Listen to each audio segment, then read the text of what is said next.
Do do do do do do do do do do do do do do do. We got sword fighting and flaming arrows, if you can see them through the fog. Yeah, we got dragons, a whole lot of smoke, and a big white dog. And dot, whatever the hell else you want to put in there. Anyway, it's the Game of Thrones edition of the Serious TV Drama Podcast. I'm Scott, and joining me this evening is our own Storm Shelterborn, Lady Regent of the 7-Elevens, and the first of not one, not two, but three names. It's Jamie. Hey, Jamie.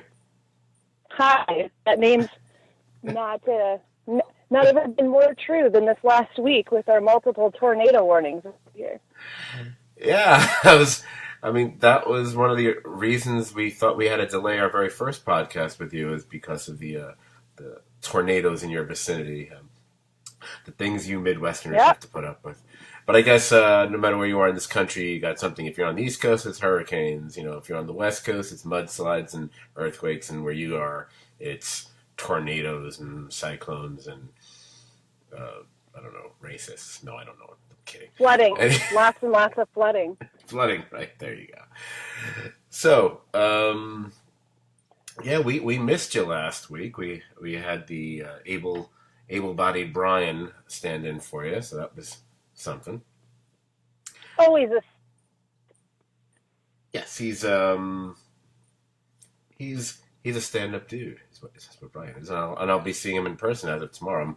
I'm hoping he's the one who's actually going to pick me up at the airport, because at this late hour I still have not arranged transportation. I'm going on a little trip to meet up with a bunch of mutual internet friends of ours, and I still haven't arranged how I'm getting to the hotel from the airport yet. So yay!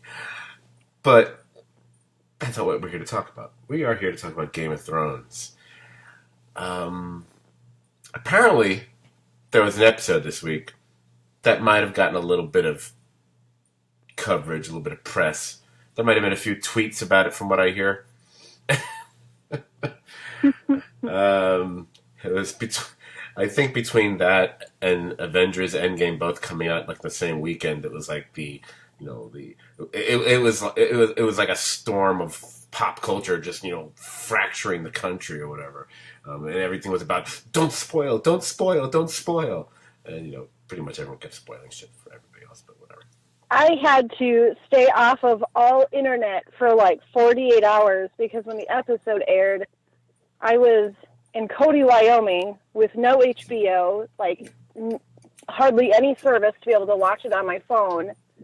And so I had to wait till I got to my parents' house in Minnesota to watch the episode and then get online. So wow. It was kind of painful. Everybody was messaging me, and I just had to turn off my phone. See, that's bad, because as hard as it was to avoid potential spoilers after the Avengers movie came out towards the end of last week, the Game of Thrones stuff was pouring onto the internet. As it was airing. It was not even after it was over. It was as it was airing. I was aware of it. Whether it be Facebook or Twitter or, smoke signals. Yeah. Which I think they were doing in that episode too, and that was one of the other reasons people were having an issue seeing the action. Speaking of which, before we dive into this episode, I feel I want to address one of the elephants in the room for this podcast. And I don't mean the elephants that Cersei's still pining for here. One of possibly the main criticism I've become aware of for this episode, titled The Long Night. It got hit with this critique from both viewers and critics alike. Was basically how damn hard it was to see anything during, if not the entire episode, huge chunks of the episode. It got to a point that even the actual director of photography, or otherwise known as the cinematographer, has actually come out in articles responding, about it, and essentially kind of saying the problem was us. that people don't know how to set and calibrate their TVs, and we shouldn't be watching on small devices that aren't meant for such a big spectacle, and it's meant to be a cinematic experience. Turn off all the lights in your house and whatever. I'm going to put aside the rather dubious decision it was to have someone from the show do something which essentially comes off as either mocking or insulting the fan base of the series. I was like, what? I mean, it was funny because for everything he said, it was like, okay. Then he'd say like three more things like, dude, no, you're coming off really defensive.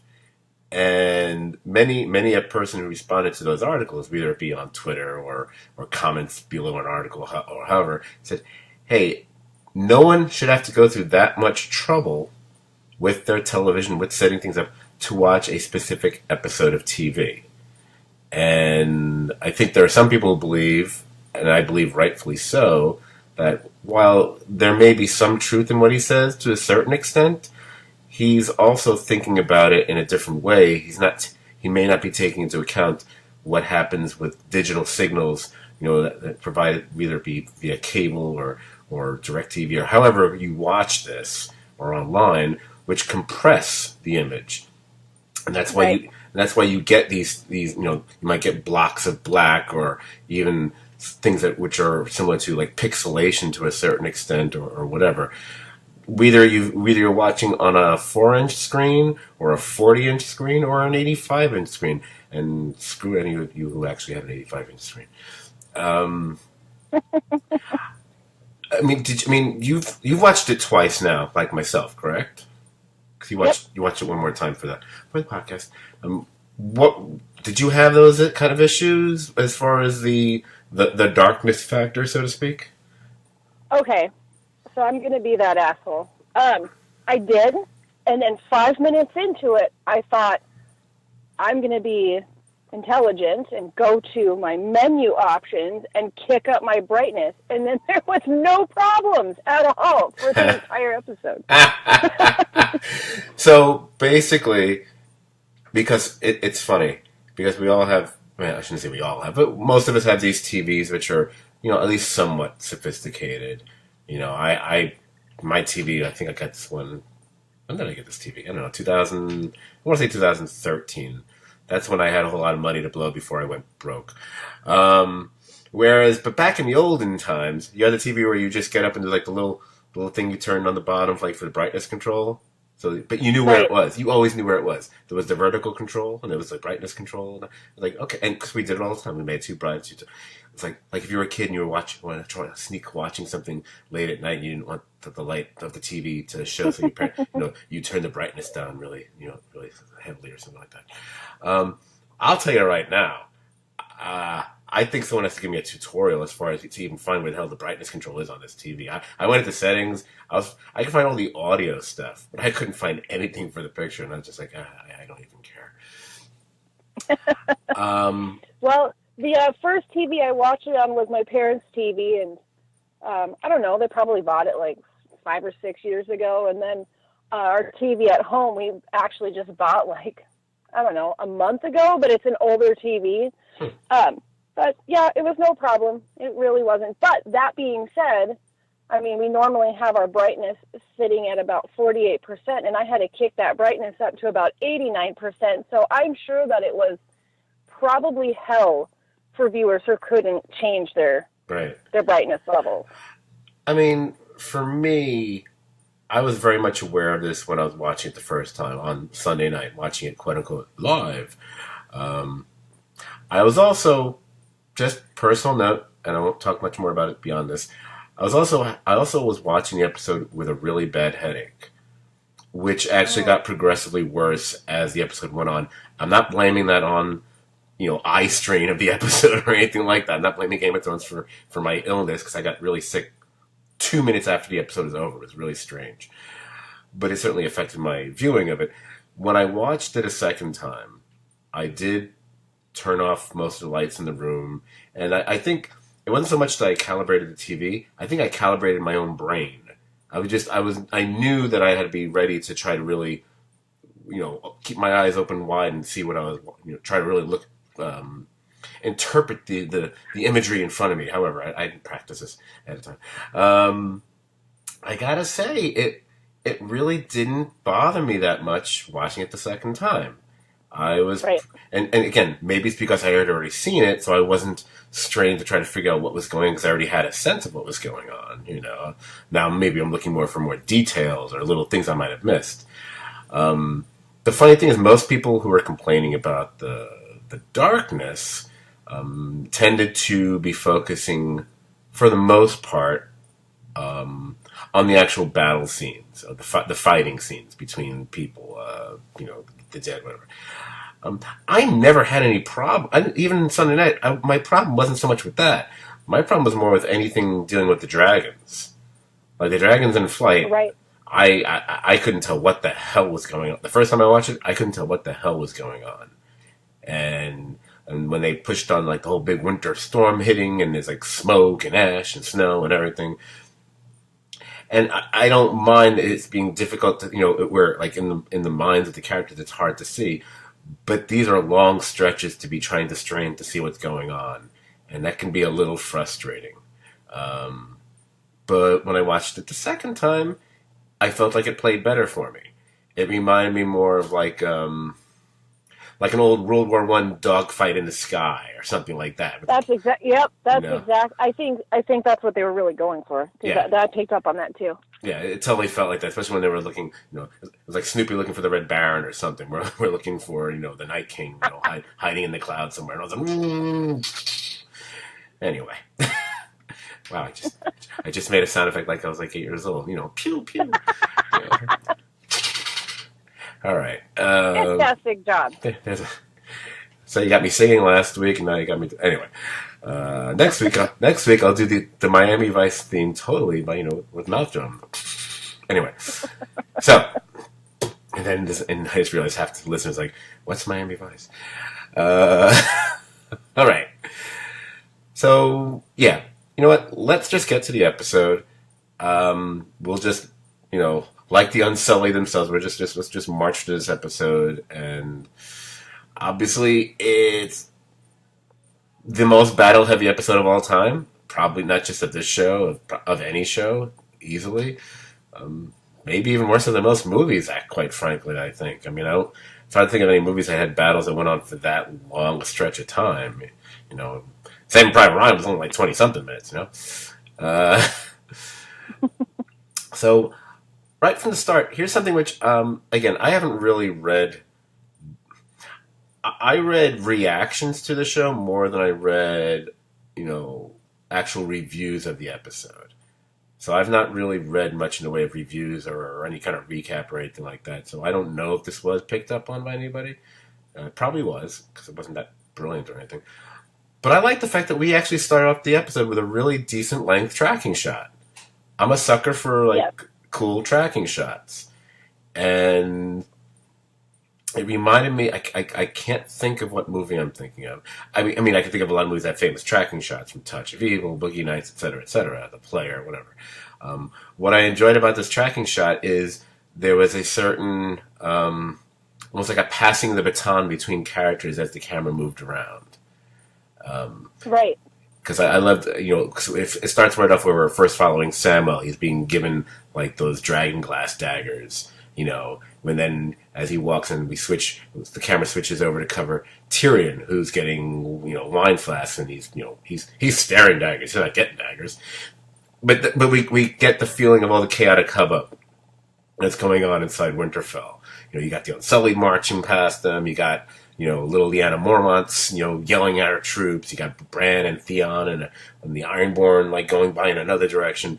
I really, it's funny because if one has an issue with certain things in the episode, maybe later on, it's maybe you didn't get a sense of really well done choreography of certain moments, perhaps. But this part was choreographed really well. I thought, wow, everyone's really hitting their marks. There's so much going on.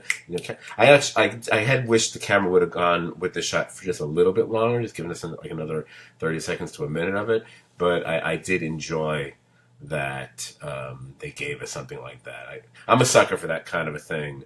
So, Well, Oh, for sure. And the opening of the score, like it was just so low key, and I mean the tension was already there, like within the first 3 seconds. I thought it was awesome. Yeah. Well, this perhaps I could be wrong about this, but perhaps more so than any other episode. And again, as I'm thinking about this, as I'm saying it, because I'm just pulling this out of my ass as I often do. I am thinking of having done the recent binge, which we talked about before. I am thinking of specific episodes where music was played a very major part and was very prevalent. And no, I'm not talking about the Rains of Castamere and the Red Wedding because that's too obvious. But Right? no, really. But or even in the previous episode with the Jenny song thing. But just the way the music was used and how the music changed. And the score was very, there were times where the score was something, was very horror movie-esque. This was something like, intense, it could have been something out of, Jaws or some, Stalker movie or something. But it was but it's when, and we'll get there eventually, the plinky piano is always a bad sign.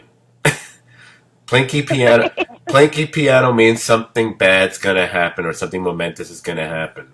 And it could be something good, or it could be something bad.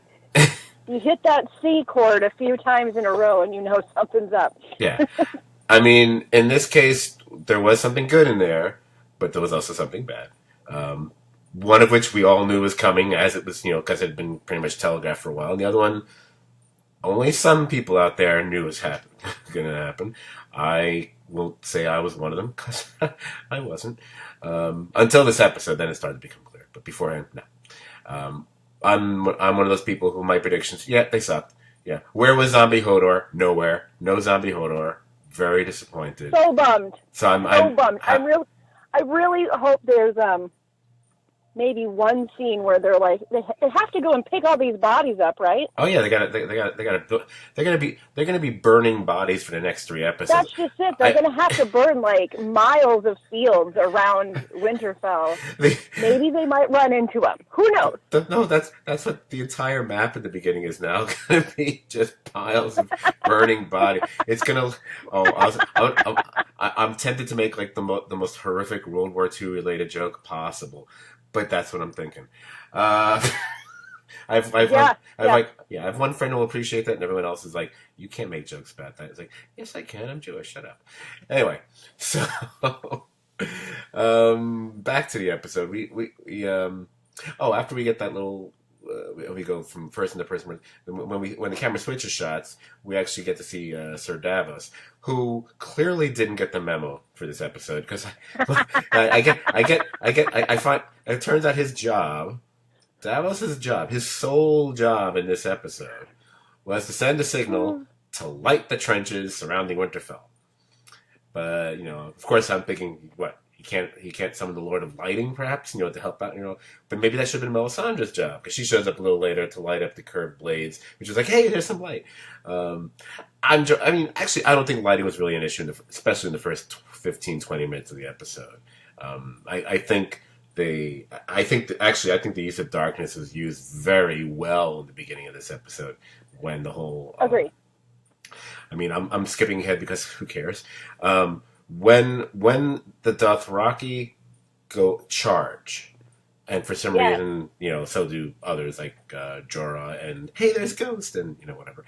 And then, when all those lights go off into the dark abyss of the distance, and then they all go out. Oh my God, that part was so awesome!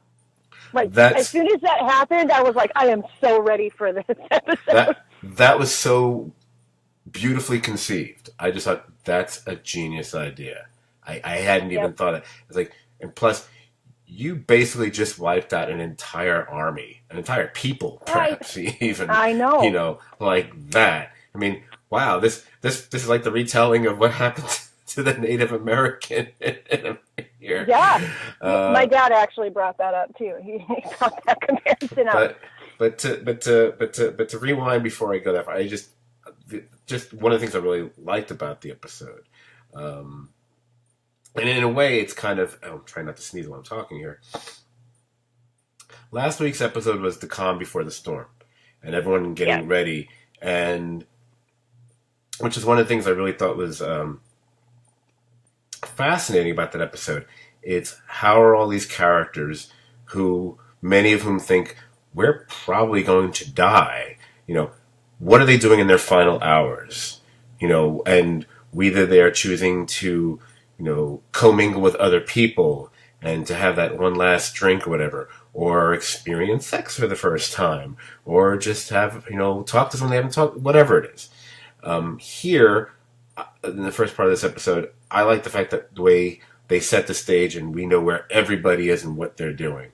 Because, it's everyone from like Arya and Sansa who are up on the wall together, and Jon and Dany are flying their little dragons to like some nearby hilltop or something, and you got all the different troops, and then you have all the marquee names at the head of the charge, so they're, and right. who are literally lining up together, because we're the A-list guys, we're not extras, we're getting the real checks here. So, but we see them all, they just like one right after the other, Jorah, Grey Worm, Brienne, Podrick, Jaime, the Hound shows up, Gendry, what's his name, Nightwatch and Ed, Beric, Tormund, who really didn't do as much in this episode as I would have thought.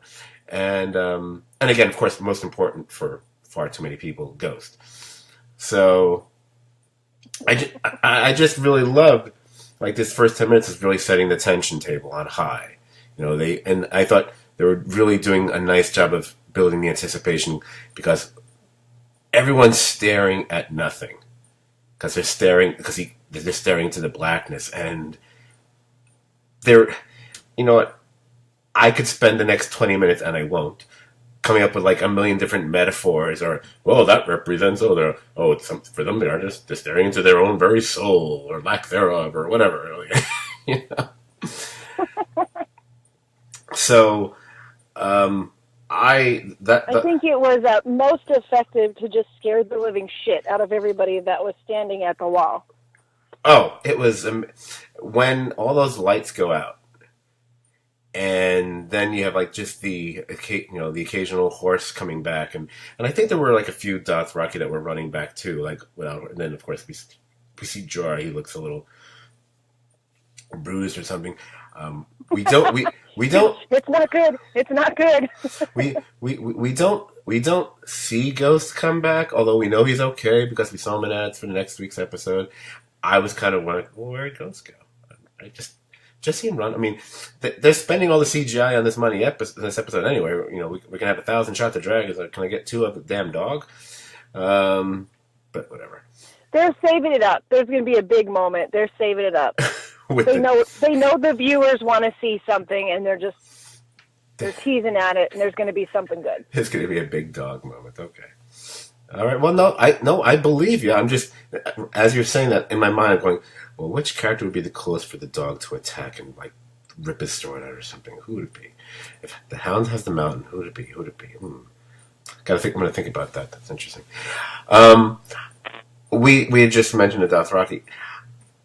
There was a little part of me that thought maybe there was something somewhat anticlimactic about it. The fact they just wiped out the Dothraki. But then part of me... this huge storyline about, like, her, like, whole relationship with this entire race of people and convincing them to cross an ocean and, like, follow her wherever she goes, and they're dead. And, yeah, see, those part of me that really love that as well, because there's something so unintentionally hilarious that just appealed to me.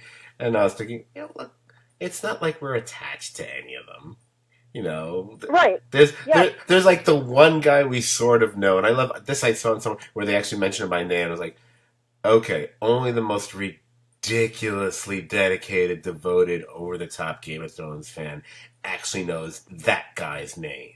I mean, I can think of a couple people like that. It's like, I don't know if they're book readers, because I don't know if that character's even in the books, because I think he might compose books. I don't know, don't care. But because they showed him on camera a couple times, like, okay, that's somebody. He's like, Drago Jr. or something. I don't know.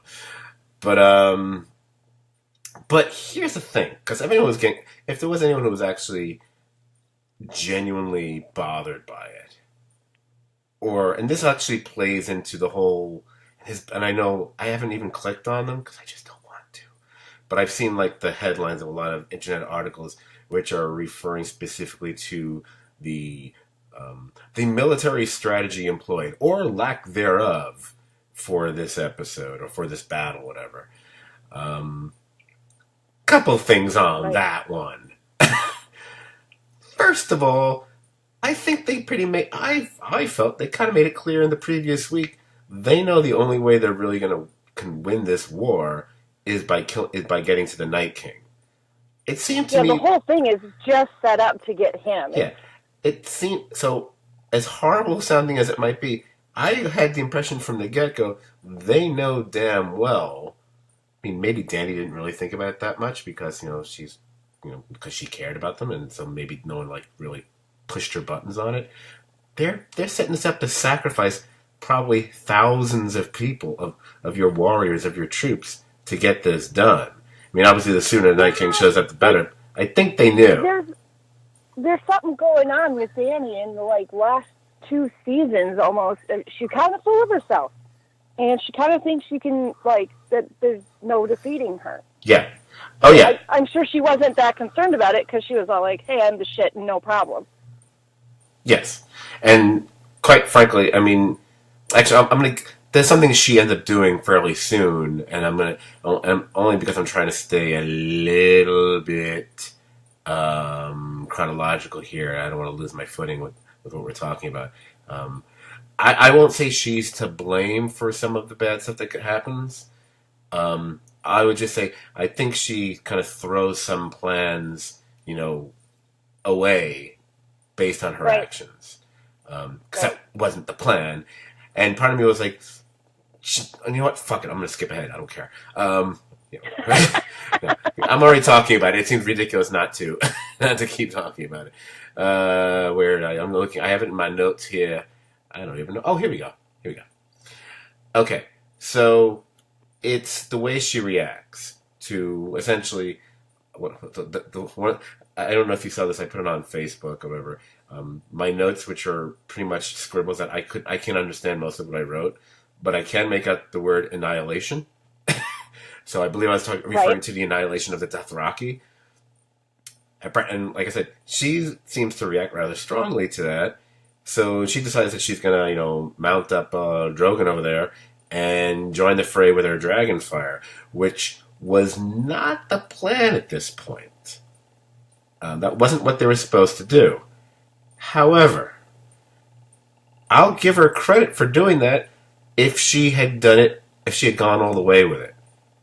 She did, to me. I mean, it's like a Breaking Bad terminology, or a Mike terminology from Breaking Bad and Better Call Saul. She did a half measure.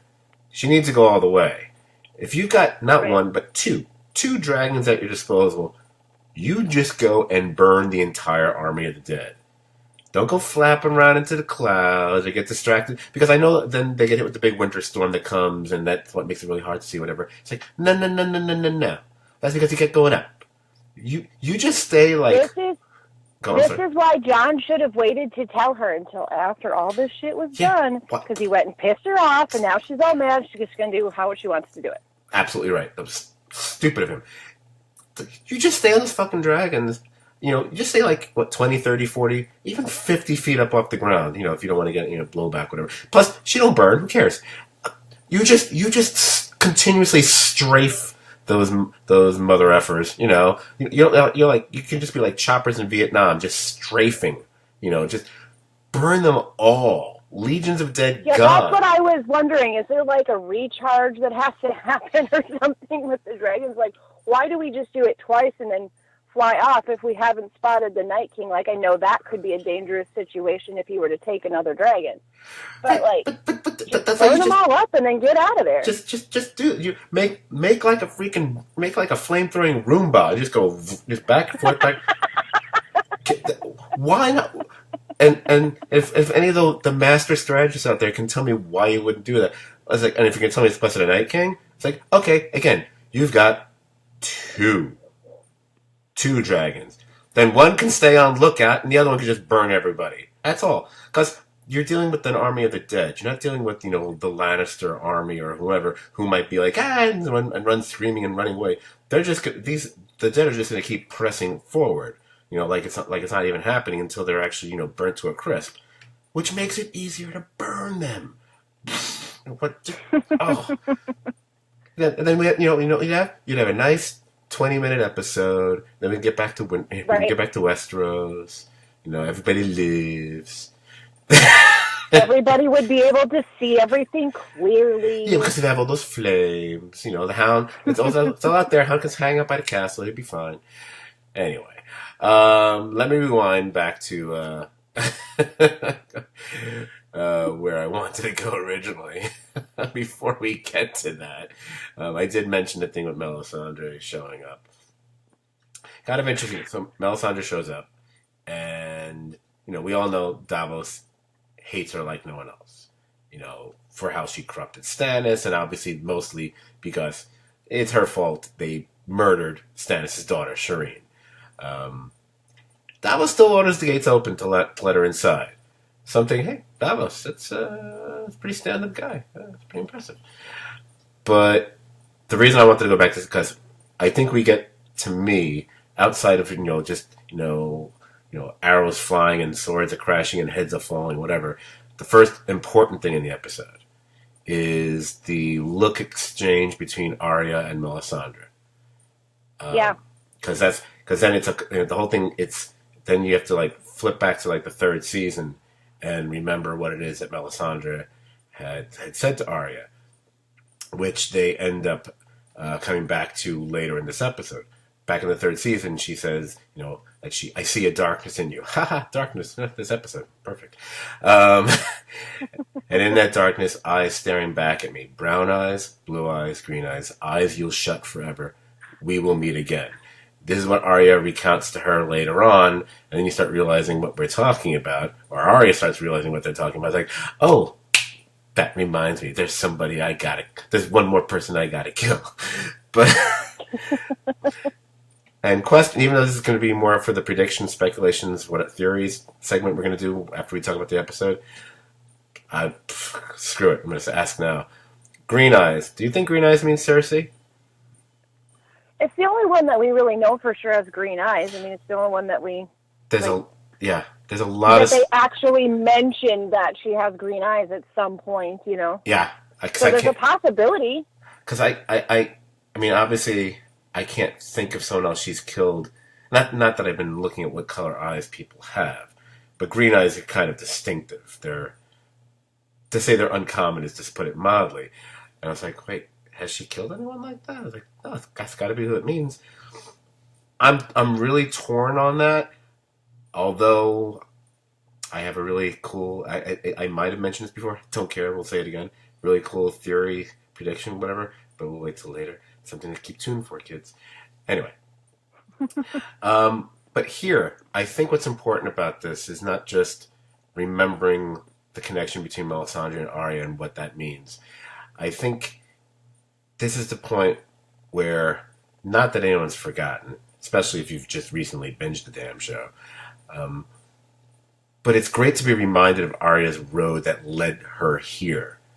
And although she's not, she hasn't been one of the, players when it comes to who's going to sit on the throne, you realize she's as big a player as anyone, and in some ways maybe more so than almost anyone else, because few people other than maybe, take Cersei out of the mix and maybe Daenerys because of what her troops have done, although she didn't do it herself really. No one has a bigger death toll rising, than Arya at this point. The other thing I want to point out from this point on in the episode, I think a lot of Arya's scenes, and right up until the end of the episode, are all echoes and reminders of the training that she's put herself through, dating all the way to the first season. It's funny because it even starts off with the little exchange between her and Sansa when because shortly around this time she tells Sansa that she should go to the crypt, and she gives Sansa the knife, the dagger, and Sansa's like, I don't know what to do with this, and she says, stick them with the pointy end, which was basically echoing what Jon Snow said to her when he gave her needle back in season 1. And I think all these things, whether the way she certain fights she has, certain ways she battles, are reminiscent of a lot of her training, right up until what she does with the Night King at the end of the episode is, textbook exactly what we saw her do with Brienne, in the previous season. Yep. Which I love that because it all goes to say, like, okay, this wasn't done on a whim. They've planned this for a while, and I know the writers have actually said they made the decision that it was going to be Arya who's going to kill the Night King about 3 years ago or something like that. They said 3 seasons or 3 years ago. I don't know which it was. It was 3 somethings ago. I'll give him credit for that. I saw that too. Yeah, I appreciate that it's not Jon Snow, that it wasn't going to be Jon Snow, because that was the obvious choice. Which, and I'll admit, I thought if someone's going to take down the Night King, it's going to be Jon Snow, because they've been in opposition all along. So I didn't realize it was going to be Arya until at some point during this episode I started realizing that's where it was going. But before this episode, it never occurred to me. I kind of thought it might, for a while there, I thought it was going to be Bran. Oh. I didn't know how he would do it. I just was like, there's so much attention, and he's marked, and he's coming to him, but I didn't, I couldn't put together why, but I thought, oh, maybe he's, gonna do it. I mean, he had a part to play in it, but, yeah. I feel there's got to be more with Bran at this point, because otherwise Bran's whole existence was just meant to be a temptation for the Night King, which I guess is important, but he's got to have something more to do than that. I'm hoping so, but and I heard a lot of I don't know. I with Arya taking down the Night King, I heard probably 80% of what I heard from other people. Like, they loved it, just like everybody, lots of cheering. It was great. It was amazing. But the 20% that didn't like it, like, they're really angry about it. Which is kind of funny, but they're so upset about it because they said they feel like it was cheapened or something because there's all this other storyline that just kind of gets dropped in order for her to take that role and be the one who does it.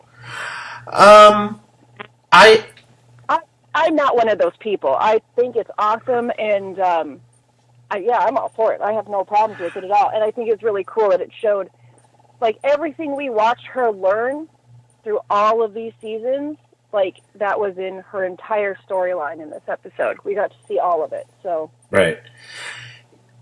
My feeling is that those that were, shall we say, less than satisfied with that's how the Night King was taken out. It was by Arya, and it all happened in this episode. It didn't go beyond this episode, etc. I think those are also the people who are probably craving more storyline, backstory, whatever, on the Night King himself. But I think that they might do that with this prequel spin-off thing, yeah. Yeah, that's very possible. Also, here's the thing. They kind of sort of, I mean, the thing that maybe either people forgot about it or didn't think it was enough. More likely they just didn't feel it was enough. They kind of gave us backstory.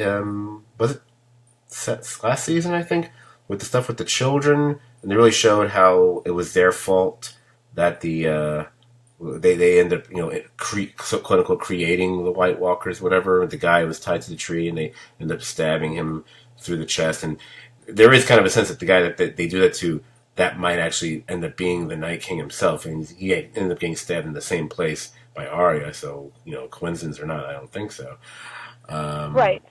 But that was the whole thing of, like, oh, is he a Targaryen or is he the original Stark? It's like, you think you're going to find out? He's apparently never going to talk. So, well, and at this point, does it matter if he's Targaryen? No.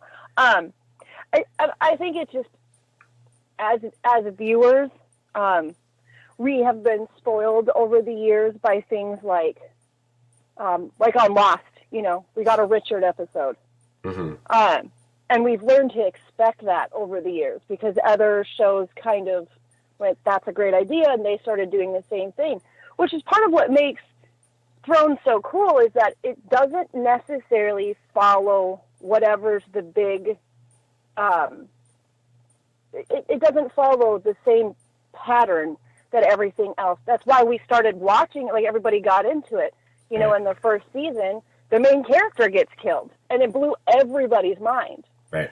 So the fact that we had Arya surprise be the one that takes him down, I don't know why people would complain about it. I think it fits perfectly in the way that they narrate the story, and they're trying their best to, I guess, kind of match it in a way that Martin would do it. It's always what you least expect. Right.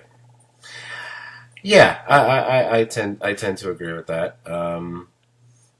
And it just becomes one of those things because when you start trying to, assuming you're a person who believes that, well, someone has to take down, assuming you're looking for a quote unquote as a happy ending, so to speak, or at least not a dark, horrible ending where no, everyone dies and the world's over and Night King wins.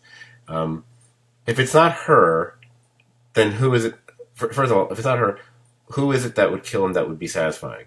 Because if you say Jon Snow, there's like, well, then you're going for the obvious, you know, almost good cliche. Versus evil. Yeah, it's a little cliche. It's a little cliche. Agree. So we'll eliminate. So therefore, I eliminate Jon. I also eliminate Dany because I don't really think she's there to help, and I know she's upset about what happens to the dragon, whatever. I don't know how to put this. I don't feel like it's her fight though, even though she's sacrificing all the stuff for them. I don't know. It's just there's something about it that doesn't feel right to me. Although I could see someone counter that, like, look, but she's the unburnt, born of fire. It almost seems perfect, you know, fire and ice. You know, yeah, I guess, but I think she's got. I think her big thing is going to come with the actual throne, and not this. So that just didn't feel right to me. Sam was actually, I thought, was a strong possibility. But that would have been cool. I would have been all right with that. So I think the only thing that worked against Sam in my mind was we've already played Sam was the first one to kill or whatever, a White Walker or whatever. Would they repeat that motif again? And then part of me was like, right. It's been so long ago. Does that matter? Plus, like, if they didn't believe him before, they're going to believe him now. So I actually thought Sam had a good, except he spent so much of the episode, you know, being smothered by the undead and screaming and whining that it seemed pretty unlikely after. Someone's like, oh, I don't think Sam's I don't know how Sam is alive, but I don't think he's going to be able to do anything here. Actually, there's a lot of that goes on in this episode. I kind of want to make fun of that in a minute. But after a while, I mean... Sam wouldn't be able to handle all the attention he would get after being the one that, like, took down all of the dead either. Like, Arya could just bebop over the castle wall and head out into the woods if she can't handle... Because there's no way that she's not going to get a fan club after this.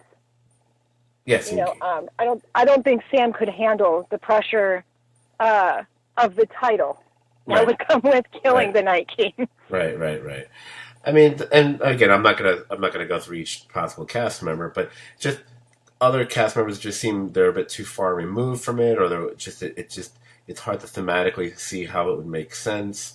And when it gets down to it's like, okay, I can kind of see it being Arya, and then then the fact that Arya's entire arc for the first 7 seasons coming into the 8th season was. She's the one who's training. She's the one who's preparing. Her entire motivation has been to, you know, I'm not talking about the kill list and revenge. She wants to be a warrior. She doesn't want to be a leader. She doesn't want to be the queen. She doesn't want to live the good life. You know, she even as a child, she was the one shooting arrows. This is what she wants to do. You know, she wants to be, you know, she's would less likely to want to be, you know, the leader than be like, you know, the right. She should be someone's mountain, quite frankly. If the Hound wasn't around, I said she should be the one to take down the mountain. I mean, considering what Mormont did with the zombie giant, why not? But So it really, the more I think about it, the more it makes sense. The only other ones that would have made sense to me, again, Sam maybe, and Bran is confusing because there was all these rumors that Bran will actually be the Night King, and it's going to be some sort of time displacement, blah blah blah, whatever. And I said, well, it's going to be a little hard to really fit in here in such a battle-heavy episode. I don't know if the convolutions that would even make sense at this point. But I couldn't really see how. I kept thinking maybe something happened when the Night King comes into contact with Bran, that there's something we don't know that would cause him, to freeze or something. I don't know. But luckily, there was no Deus Ex Machina as far as that was concerned. It didn't happen. Can we just talk about how the two of them stared at each other for like a really, really long, uncomfortable amount of time? She just stood there and stared at each other. It was so weird. It was, no one was moving, and I'm not sure why. I know there's something behind all of that, but it was like, are they going to kiss? Like, what's up right now? Well, it's also trying to figure out what we're seeing, how much of it is playing in normal speed, and how much is it? Are they just slowing down? Because sure. My sense was they were slowing it down because when Arya jumps on him, that slowed down as well. Right. So because I was thinking the same, like, wow, how far is the weirwood tree? I think is it weirwood? Is that what it's called? Tree from where everything is. Because, I keep thinking she's running, and she's running, and she's running. And he's like, you don't got that far to go. But then again, when Theon's charging him, I didn't realize how far away is he? Yeah, I mean, he had a full run at him, so yeah, it has to be some... Gotta be at least 50 yards. And I don't know. I could be completely wrong on this. I don't know. I'm sure there are people out there who know the answer to this, but I'm wondering if where they were waiting for him for the Night King, if that's not where the first White Walker or the Night King was made. Like if that came into play, if that was a reasoning behind having to be there. I don't know. I mean, I don't know if that tree is the same. Is it? I don't think that tree is the tree, but I don't know that for a fact. I can't. Only because I feel like I would have read about that at this point. Yeah, I mean, there's a good chance that it's not, because I know that the Third Eye Raven uses the weirwood trees to be able to see, but right. I don't know. I have to go back and watch the episodes and stuff where we've got the first White Walker made and see if I can find anything. Yeah, I'm gonna assume it's not unless someone shows otherwise, because I feel like that's one of those little 15 things you didn't realize about this episode. I would have seen somewhere. BuzzFeed would have caught on to that, or someone would have caught on to it. Or something. Right. Now, BuzzFeed. I don't know. I'm not really sure if there's a lot to say about the actual battle scenes that are sprinkled throughout, that are take over most of the rest of this episode. I mean, like I said, I was able to see them a lot more clearly when I watched them the second time, but I feel like they kind of alternate between nameless people getting slaughtered, or characters we know looking like they're about to be overcome, and then they somehow survive. I mean, how many... something that I noticed is that anytime we got a close-up of a kill, it was somebody that looked like one of our characters. It wasn't them, but I think they intentionally were grabbing, their extras and their fighters and stuff to sort of resemble... Because it'd be like, whoa, every time I would be like, is that... Nope, okay. Oh, how many...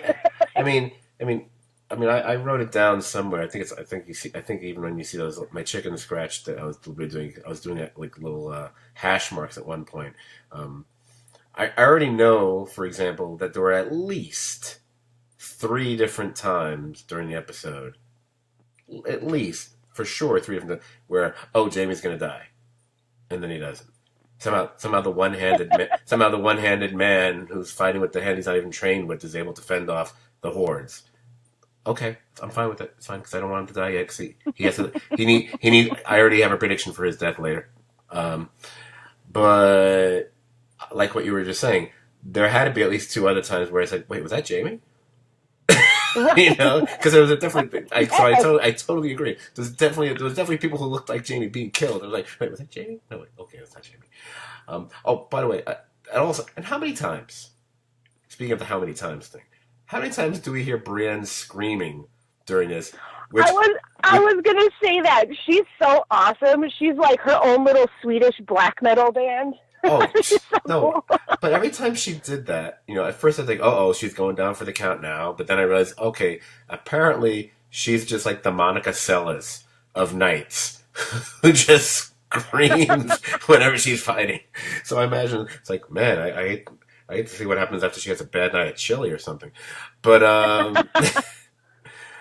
so anyway, okay, now I already just getting my bearings here because I skipped it there. Oh, speaking of death, it's around this time in the episode we get the first, I guess we'll call it the first notable death, which was Ed, you know, the Night Watch dude, you know, and of course he dies right after saving Sam because, you know, naturally.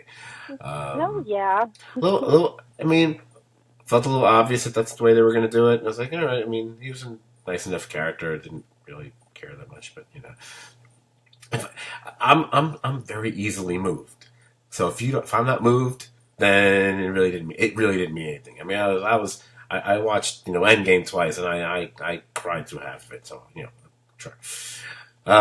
It actually bothered me more when the dead were raised and he turned, that because Yes. when they went north of the wall like seasons and seasons ago, he was the one that told everybody to Burn him.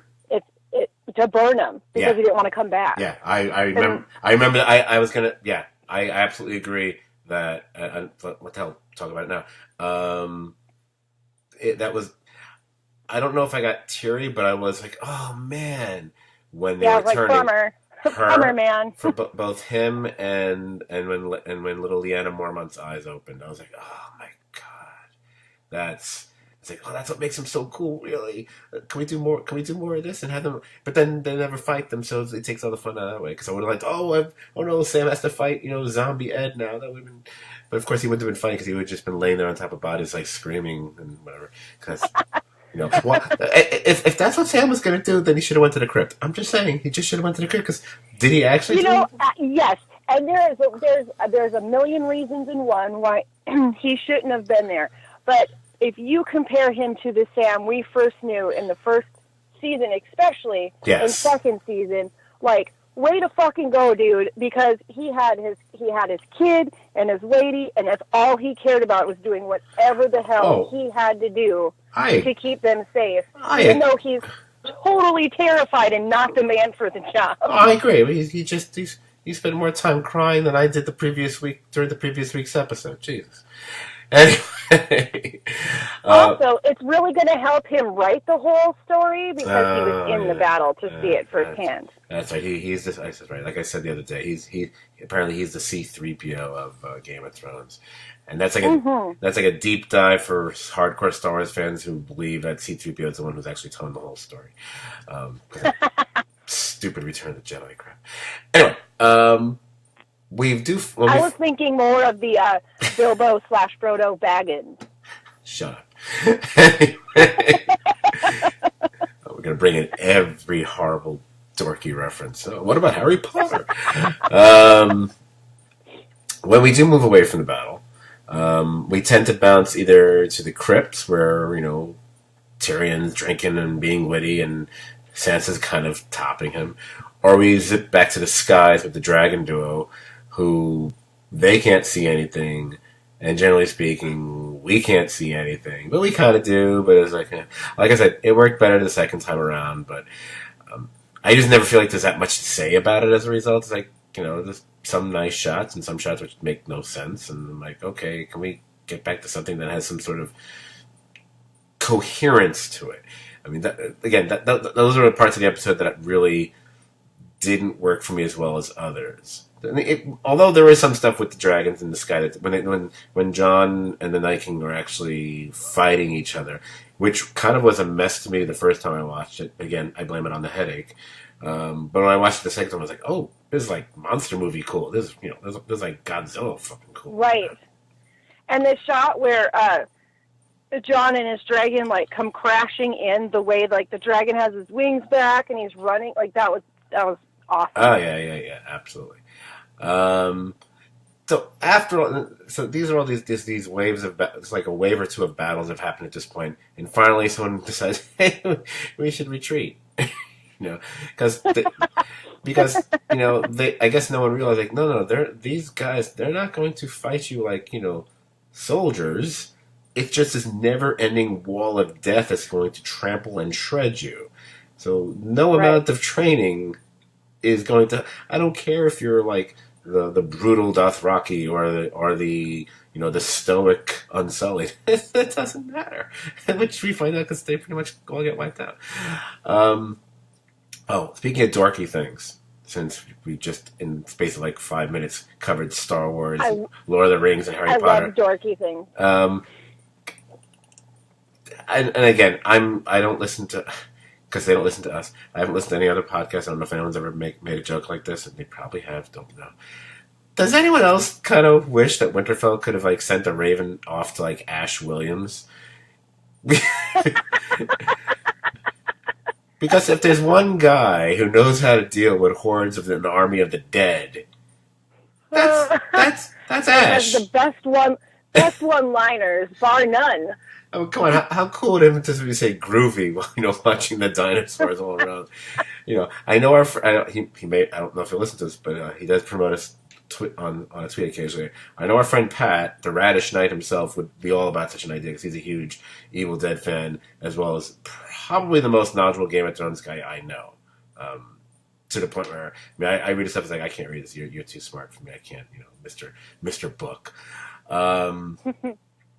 So we have this next sequence that comes up, and I gotta say, the first time I watched it, I wasn't clear what was happening at first, and then I kind of figured it out. And then when I watched it the second time, it was fine. I guess I was just addle-minded.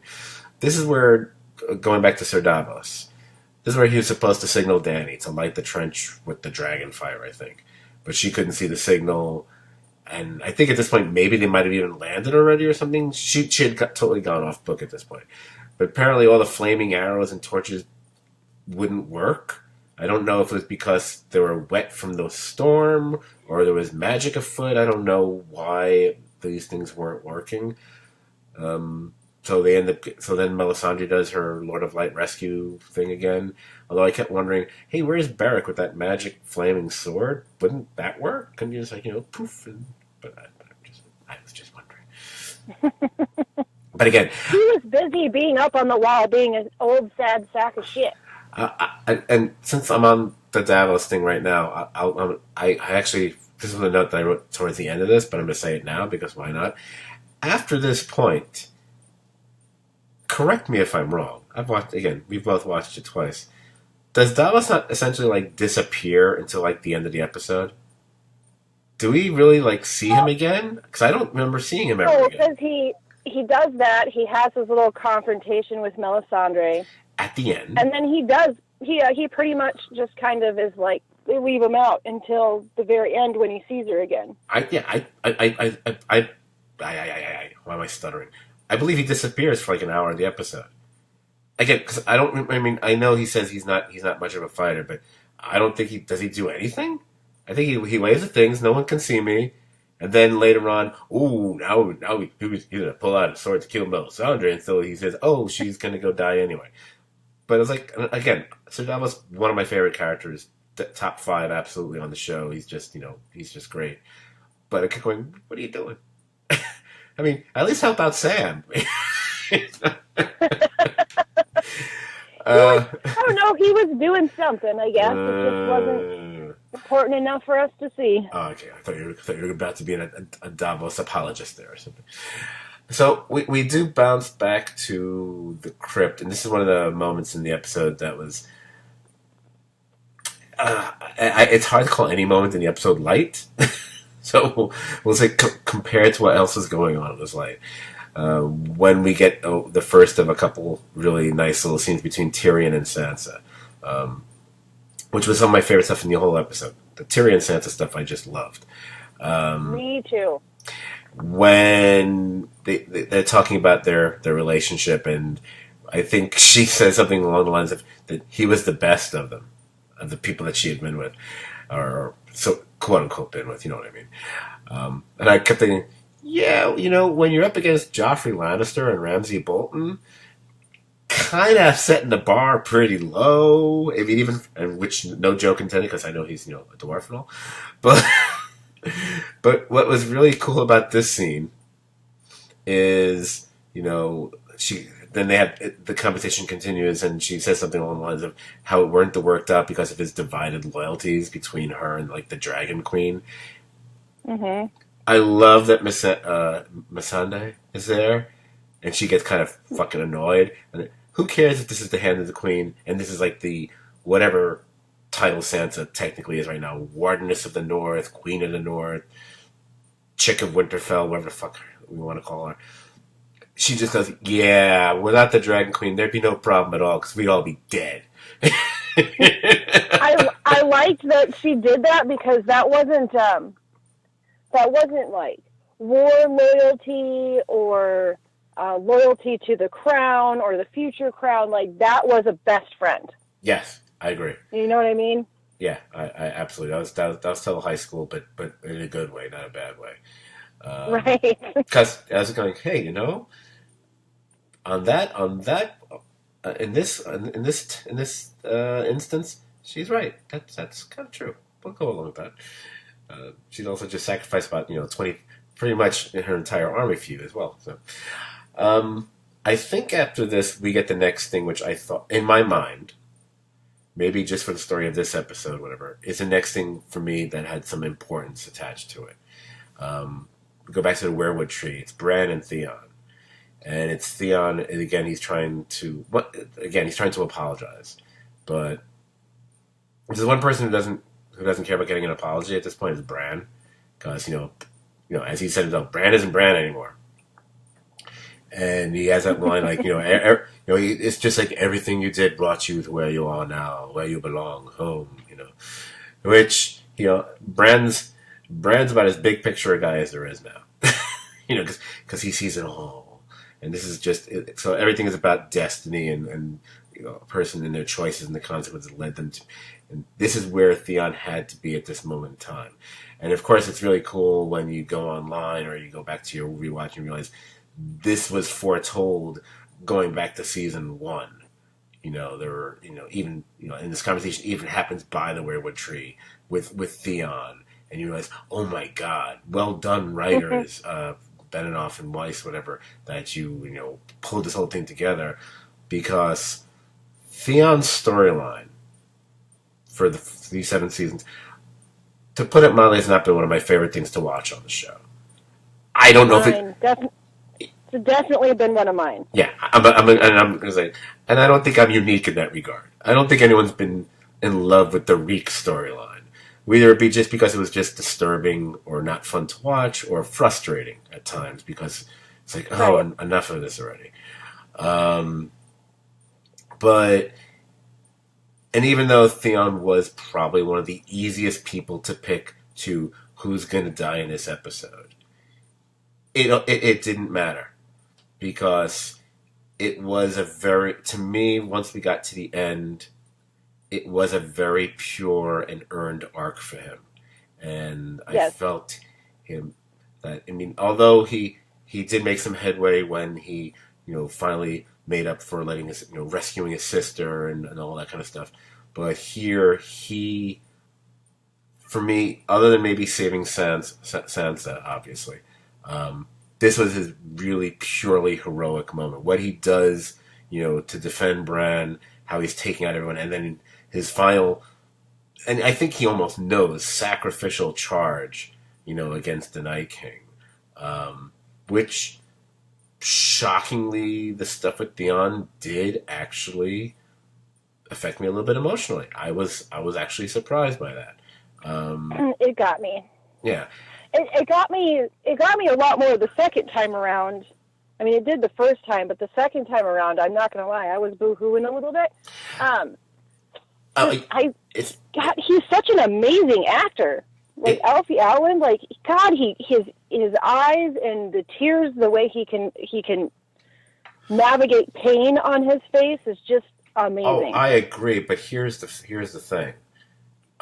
What got me, and what I'm gonna guess, and when I say it, you'll be like, "Oh, of course, that is what it is." What got anyone who does, the people who are like me and like you, who do get emotionally affected by watching TV or movie, because I know some people who don't, and they're amazing. I can't be like that. It's the line delivered by the least emotional person on the show. It's what Bran says to him. That got me. That's what. It's not him. It's not him. Yeah. It's not Theon laying there dying. That didn't get me. I was already gotten. I got when I'm. In fact, I'm gonna get choked up saying it. He says something along, because it's pages down my notes. I'm not on that page, so I'm just trying to remember it now. He says something like, he basically tells him, "You're a good man, thanks," or something like that, or "You are a good," because I think he needed that, because he. Well, and that's the most meaningful thing, because here's somebody who doesn't feel emotion anymore, doesn't express emotion anyways. He knew that emotion, that sentiment was the one thing that this man needed more than anything, was to be forgiven. Right. And I just while you're doing it, I just scrolled down. It's like, yeah, it's a beautiful, it's a simple line. It's just, "Theon, you're a good man. Thank you." That's it. It's just the simplicity of it. It's just like, and I wrote unexpected tears. and I referred to it as Theon's final redemption and his reckless, reckless courageousness. That's right. That's it. Ha ha. Ha ha. Oh, there'll be more bad puns to come. Blah. Anyway. I don't know. I'll make them up on the spot. Of course, back to the earlier scene. Am I the only one who thought? I mean, there had to be other people who thought, again, unintentionally a light moment, or maybe they think, "Oh, this will be a little bit funny. Maybe you need a little bit of a laugh in the middle of all craziness." When I think Bran says, it's like, he goes, "Hey, I gotta go now," and then he wargs like into like the birds. I did. I was like, "Later, bitches." But I think Theon's like, "Wait, what? Where are you going?" What? Yeah, the way he looked at him, like, "What? Wait a minute." Oh, and by the way, unless something comes of it in the next few episodes, and I don't see what it would be, because this seemed to be all about what was going on here at the Battle of Winterfell. Was there really much of a point of Bran, No, where did he go? What, he's just flying around? Like, what? And then at the second time around, I was like, well, maybe I just missed something. Huh? And I'm trying to figure out where he went, and I've got nothing. Oh, I was like, is he going to see where the Night King is, maybe? But haven't we already established? Right. What's the need for that? I mean, maybe if you flew over to Westeros because you wanted, hey, let me go check in what Cersei's doing, just to keep track for everybody. No, so I didn't know what the point of that was. And I kept thinking, I feel like they're just doing it to have a laugh. I know that's not why, but it's kind of funny. I just think then you leave Theon there with his little nameless squad there, and I keep thinking, when the hordes attacked them, you guys are just going to be shooting arrows at them? Doesn't it take time? I mean, unless you all agree now where you go, which I don't think you can, you're all going to die, which they do, but Theon, takes down. But I got to say, like, he did some impressive ass kicking in his last hour on Earth. Oh, yeah, he was Arya-esque. Yeah, it was pretty awesome. I mean, there's so many great scenes and moments in this episode, but that one is going to be on the top of probably in my top 3 favorites as it stands now, top 3 moments of the entire series. Like that, I always really loved Theon's storyline, even when I hated it. Interesting. If that makes any sense.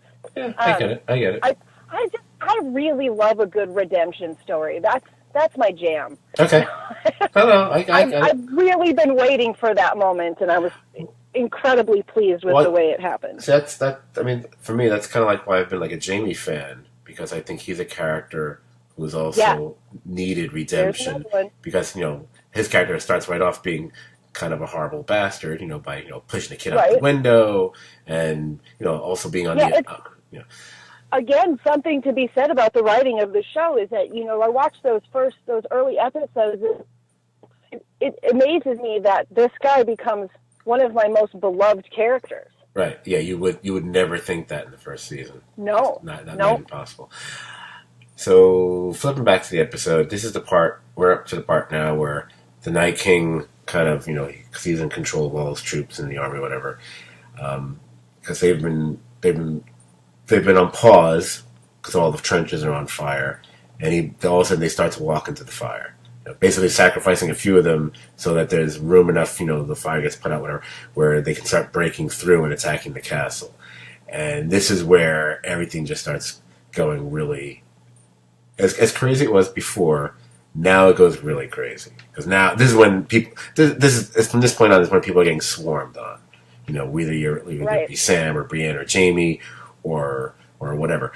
This is where we also see Arya starts kicking major deadites. Yes, I call them deadites. Yeah, that's right. Ass. You know, she's doing the thing with the spear, and she's doing, you know, with the magic weapon that she had him designed for her. And it's also, but again, like I said, all these things with Arya are echoes of things we've seen before. So it's echoes of her training with the House of Black and White, or what she, you know, it's all these different things that they're all coming into play. But of course, because there's fire everywhere, you got the Hound going, yeah, this isn't for me. Yeah, he's giving it the old fuck it. Yeah, and I think. I'm pretty sure he's the only character who curses throughout the episode, but he's pretty much cursing throughout the episode. He was basically like, fuck this, we can't win, whatever. And that's when I think Barrack points out something like, yeah, you know, once you go tell her that, and he looks up, you know, and Arya's pretty much, you know, has killed like 1,000 people compared to like Hound's killed like, what, 3 people with his axe or whatever the fuck he's throwing around there. So let me ask you this. Yeah. When he tells the Hound this, when he says that about Arya, do you think that he is just saying, you know, like, what about her? Like, he knows he has a soft spot for this girl, and this is what's going to get his ass moving?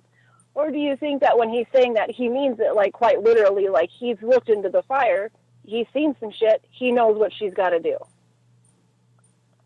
Oh, I think it's both. I think they work together. I think he knows the role she has to play, as does Melisandre. I think all these people who are in servitude of the Lord of Light have foreseen that it's her. Right. And he's preying on that with the Hound because he also knows that, well, at some point she's going to need his help. And she does. She needs his help to get out of the castle later on through all the corridors, which are swarming with the undead. Because her by herself, there's no way she would have navigated through that. I don't think. It's just and you know, when she's standing there and she's trying to hide from them and moving from, you know, bookcase to bookcase or whatever she's hiding behind. I'm just the whole time I'm thinking about how many times I've been caught in that exact predicament in a video game. Oh yeah, I think it's Metal Gear. There's an exact sequence that's like, you know, it's just like that. But there's so many of them like that, and it's nerve-wracking when you're just a character on a screen with the controller. Like that's just such a nerve-wracking situation to be in when you have to be so quiet and there's something looking for you in every place you could go. Right. And she's still totally boss about it. And what's neat, again, about the episode is how there is different forms of, you know, gasp-inducing or, you know, knuckle-whitening tension. Because that's a very different kind of, oh God, what's going to happen next compared to, right. you know, a million, you know, dead people, you know, swarming over the castle walls, and what are they going to do? Then now it's everything's gotten really quiet, and it's just there's one in this aisle, there's one in that aisle. It's like, and you know, the fact that one actually hears her drop a droplet of her blood hitting, and apparently they have ears like bats or something. So of course the interesting thing is they are zombies, but I don't think they eat. They don't look like they're eating anybody. So at least they're not cliche zombies. They're just killing. They're not eating, from what I can tell. Right. Anyway. They just want to take you out. That's it. But it also says something about her skills, which obviously come into play later when she comes running at the Night King, and like all of his lieutenants are just chilling. Mm-hmm. Is how quiet she is, because they can turn and hear that blood drop, but she can run across the room. She's virtually silent. Oh yeah. Oh, they even hinted that in a preview, in I think it's the premiere of the episode, where Jon Snow says he didn't even hear her come up behind her. Yeah. Right. Yep. So they've already been dropping. It's like, oh yeah, she's Batman. Let's just call it out here. She's Batman. She really is. She's fucking Batman. She really she is Batman. So now that's Star Wars, Lord of the Rings, Harry Potter, Evil Dead, Batman, and I mentioned the Avengers a few times already. I was like, all right, just what else can we mention? Twilight, anyway.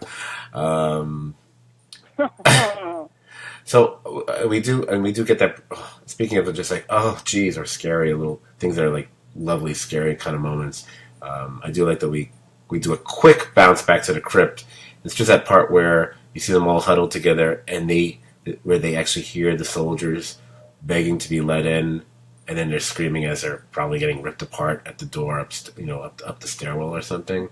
Everybody's looking at each other like, I'm not doing it. You don't get it? I've seen that Twilight episode. I ain't doing this. No land shark here. Wow, that's Twilight Zone and Saturday Night Live. Okay, doing my checklist. Sorry. So, how do I work Superman into this conversation? So yeah, and Barrack and, like we were saying, Barrack and Hound do catch up to Arya, and the corridors running around, all the undead everywhere, and that's where Barrack gets it, and we get the little. And everyone's already mentioned this, so there's nothing that original by pointing it out. We call it, he gets his little Jesus moment, because when he's dying, his arm. Oh, that was so cool. That was so cool looking, though. I think our friend. I think I first saw Susan, our friend Susan, put it up on Facebook. There was a meme or something with Hodor, Hodor, hold the door, and Barrack, it's a barricade. And I was like, oh, shut up. But I forwarded it to people anyway. Oh, by the way, I know I did mention it really quickly, and I did not give it the space it deserved on the podcast. I kind of skipped right by it because Barrack's a notable death, but I skipped one because I skipped Lyanna Mormont, because that's one of the coolest things in the episode. It's one of the things, oh no! It absolutely was. Let's face it. It's obvious, and I don't care. The smallest character took out the large, unless not including a dragon, of course. What would be the largest threat? Amazing. I guess she dies, but still, pretty fucking amazing. I want to be her when I grow up.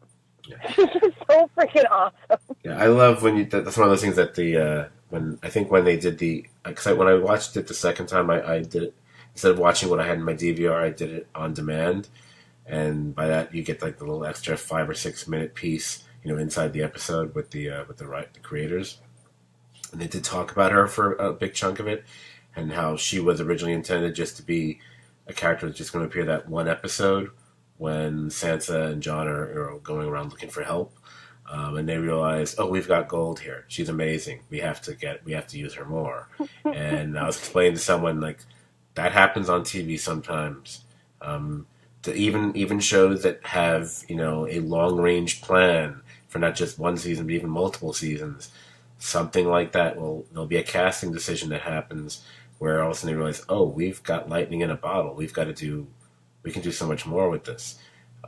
And to keep with the dorky references, even though we've already mentioned that show, Lost, famously, not infamously, famously, when they first, season 2, when they bring on at first it's Henry Gale, but then it turned out to be Benjamin Linus' character, Right. He wasn't meant to be an ongoing character beyond that season. That wasn't their original intention when they brought him on. And then they realized, oh wait, we've got something here. Maybe we need to do some rewriting, guys. It kills me because I always wondered. I wonder what the original plan was. Because if he wasn't going to be a regular character, what the hell were you going to be doing with the others? Because the show pretty much for me after the season 2 or whatever, like became like Benjamin Lent became like one of the 3 most interesting characters on the show. Period. Yeah, absolutely. What would you have done? Was it going to be Richard? Please. Anyway, Well, and I had a great moment. The first round that I watched this episode, when this scene came on. Normally, when I watch the show, I wait until I have an 8-year-old and I have a 4-year-old, and I usually make sure they're not home or they're in bed or whatever, and they know like, oh, it's Mom's going to watch that scary show, so they call it the scary show. But there is a show on Netflix that my 4-year-old daughter watches, and I think it's called The Worst Witch. And the actress that plays her is the main character on this Netflix series. And it's just a kid's show. And my daughter really likes it, and she's watched it a few times. And the first time we were watching this episode at my parents' house, she came running out right at that moment when she's like stabbing the dragon glass through giant's face. No. And she just looks at the TV and she goes, "What is happening right now?" Oh my God. So I had to explain to her that, the little girl is an actress and that this is a different show. And then she was like, "Oh, okay." That's good. Off. But I about lost my shit. Yeah, that's... What is happening right now? That's crazy. That's the odds of that happening. That's crazy. And it was really hard for me not to go, pure awesomeness is what's happening right now. Get with it. Yeah, really. Wow. So, back to where we were, which was, I guess, around the Beric Hound Arya part. This is when they drag in Beric's body, but he's basically dead at this point because he's been, stabby by the dead so much. But to get into that room, what's the name? Is Hound is barricading the door and stuff, and Melisandre's there, and that's where we get that stuff which I mentioned before. The whole, She refers to Beric as being, that the Lord of Light brought him back for a purpose, and now that purpose has been served. And it's like, yeah, it's all to facilitate Arya. It's all about Arya now. Because we get the I know you, and we meet again. Everything I said before, the brown eyes, green eyes, blue eyes line is actually repeated here. But then we get the line, which I guess is become one of the quotable lines of the show. It's on T-shirts now and everything. Where Melisandre asks her, "What do we say to the god of death?" And Arya's response is, "Not today." It's pretty badass. Yeah, it really is. I can't argue with that. I was like, that's I don't know. I don't know if that was a line that was. I don't know if it's at any point it was in the books or not. Probably it was, or if it's these guys came up with it, whatever. But it's a line. Writers better when you write that, like, oh yeah, that's good. Oh yeah, you smoke you. If you're a smoker, you light up a cigarette after you write that one. Yeah, that's right. That's right. That's the ticket. There it is. Yeah, to me that's like back in olden times when you come up with when James Bond had like a really great joke after he killed somebody. Like, oh yeah, there you go. Very nice. Very nice. Very nice. So then Arya takes off, and at that point, it's at that point in the episode. If you hadn't realized it before, that's the point where you'd be like, oh. Is Arya going to be the one to kill the Night King? Is that where this is going? Because I think that's where this is going now. Oh, what? So... Well, I'll admit, I didn't think of that. I was just like, she's going to go do something awesome because that's just what she does. And I didn't think anything past that. And then I felt really stupid when I was like, wow, they really just spelled it out for you here and you didn't even notice. Yeah. No, I confess... that I don't remember if it clicked in my head when I was watching it on Sunday because, headache. But when I was watching, I was like, oh yeah, it's clearly where this is the whole thing going. So I'm not patting myself on the back for that one. Trust me. So after that, Yeah, you got a bunch of things that are happening. You know, Bran and Bran's still warring. Theon and the archery squad, they're still shooting their arrows. There's more dragon fighting, which is confusing. But then Jon seems to get the best of the Night King, and knocking him down to the ground. And that's when Dany sees him and tries to roast him with dragon fire. And all you need to know is you just look at the time, like, not too much time left in the episode. That ain't gonna do shit. Right. So this is all about just getting that look on her face, like, oh no. So then, like, Night King, he walks it off. Jon tries to pursue him, and that's when he does the whole, raise your hands in the air like you just don't care thing again. And that's when everyone starts coming back from the dead. And that's the thing we were talking about before, about being, oh no, everyone's got blue eyes now. But we already talked about that. But what else happens? And the thing we've all been waiting for since the previous week is, like, what's going to happen in the crypts? And finally, Starks from hundreds of years ago start busting through the crypt walls and coming at people. Again, no one, they didn't like show us like the name on a plaque, like, oh my god, that's Lyanna Stark coming out from back from the dead now or something. Right. So we didn't get any kind of satisfaction with that. We didn't get like Headless Ned or anything like that, which is kind of a shame. But, because it would have been kind of. I agree. I really feel like if I were to complain about anything in this episode, it might be like there was a really great opportunity to bring back somebody like Hodor and Ned, and just a flash. It doesn't even have to be a big deal. Just a flash, even just a nod, But no. Here's what I would have done. Here's what I would have done. Game of Thrones. What happened to you? Yeah. What happened at the end of season 1? Joffrey makes Sansa look at her dad's head up on the pike. Eventually, they took that down. They buried his crap in the crypt. That's what I've been told by people. I didn't see it myself. That's what I was told. So now she should see him again, holding his head. Just like the Legend of Sleepy Hollow, some shit like that. Freak her out all over again. Pretty awesome. Awesome. And then she has to kill. Then she has to kill her own dad with the dagger. Oh my god! They blew it. Anyway. I think it would have been fun. I really wish they would have done it, but well, they didn't. Also, CGI, I suppose. How the hell did Gilly survive? I actually thought she got. Did you think she was the one who got dragged when you first saw it? Yeah. There's one moment. There's this one female, I guess an unknown female gets dragged off. When I first was like, I was watching with my Khaleesi, whatever, and I was like, "What was that, Gilly?" And I rewound it, and I said, I still can't tell. Is that Gilly? God damn it. I know, I thought it was too until it does the long shot that, like, assured you. That shot that's just there to show you who's still alive. Right, I thought she was gone, too. I went back and said, no, she's actually kind of cute. No, I kid. Gilly's fine. I'm kidding. Nah. I really like this scene. I mean, I liked this scene. It was fun and, it was good in the story or whatever the first time around, but I really appreciated it the second time around when I was spending more time really focusing in on Tyrion and Sansa and their conversations in the crypt beforehand, and they're talking about how, well, Tyrion, he's like, they could be missing something. Yes. The thing that he prides himself on the most is his intelligence and his ability to see what other people can't see. And the thing that Sansa gets overlooked for the most is her intelligence or her ability to see what other people can't see. Right. So they kind of had that commonality. Right. But what was so great is when they're both sitting behind that tomb, first of all, it was just the sweetest moment in the entire episode, when he kissed her hand, and he has such great eyes to show love and care in his eyes. They're made for that. But it says something so much about their personality and their characters. They have a weapon, but they're not going to go out and they're not going to put their ass on the line for anybody else in there because they aren't warriors, they're survivors. Right.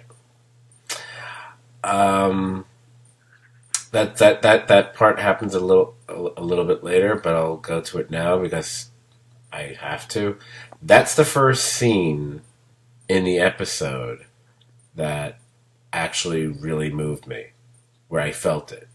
was the scene of Yeah. the two of them sitting behind the tomb, and they share that look, and she takes out the dagger, and he kisses her hand, and I will say right now, that's the first time in the episode I started to freak out a little bit, because I kept thinking, if there's one show that could pull a fast one on us and then suddenly go ahead and kill someone I didn't see coming. I kind of thought that too. I was a little bit worried about it. And because, shades of everything from Ned to The Wedding That Was Red, it's happened before. And I had said, I might have even said in the previous podcast, I don't remember, like Tyrion, for example, was like, technically you could get rid of Tyrion. One could say his storyline is played out. There may not be a quote-unquote need for him or not. One could argue the other way as well. But I could see it happening. And it would certainly make people remember it, the way they remembered the Red Wedding or the death of Ned or what have you. Right. And then, when we mentioned it before, it's in that point that they start playing the ominous plinky piano. From that point on. And I'm going to get to that. But I'm skipping a few things that happened before that. But I'll just mention really fast. Really, it's just more dead. It's more fighting. I thought, again, speaking of things I thought were about to happen, it apparently didn't. That's when Dany is on the ground, and then like the undead kind of swarm all over Drogon, and it takes off. I really thought that dragon was done for. I did too. I'm very shocked that that's not what happened. I mean, I'm glad, I guess, not that I care that much, but apparently the ad for the next episode, we see two dragons flapping around. It's like, okay, I guess he was able to shake them all off after all. I love that he's shaking them all off. They fall to the earth, and then they get right back up because they're zombies. Then I think that's when Jorah finally shows up, and he gets to act as her bodyguard until she actually picks up a sword herself. And I'm pretty sure that's the first time we've seen her wielding a sword, and she does okay. I mean, she doesn't do too much. I mean, it's really Jorah there, but at least she doesn't embarrass herself, I guess. And I think it's one of those. That's when they cut to the courtyard, and I kind of had to laugh at how they kind of choreographed everything, because it was almost like a stage play the way they were doing it. Because like over here we have Brienne fighting, and then over here we have Jamie fighting. Like they're all evenly spaced out, so we can just switch to like, oh, and here's Grey Worm fighting, and here's Podrick fighting. Here's Sam screaming. I kind of laughed about them doing that because actually it's probably the closest they've come to matching the way the storytelling is done in the books.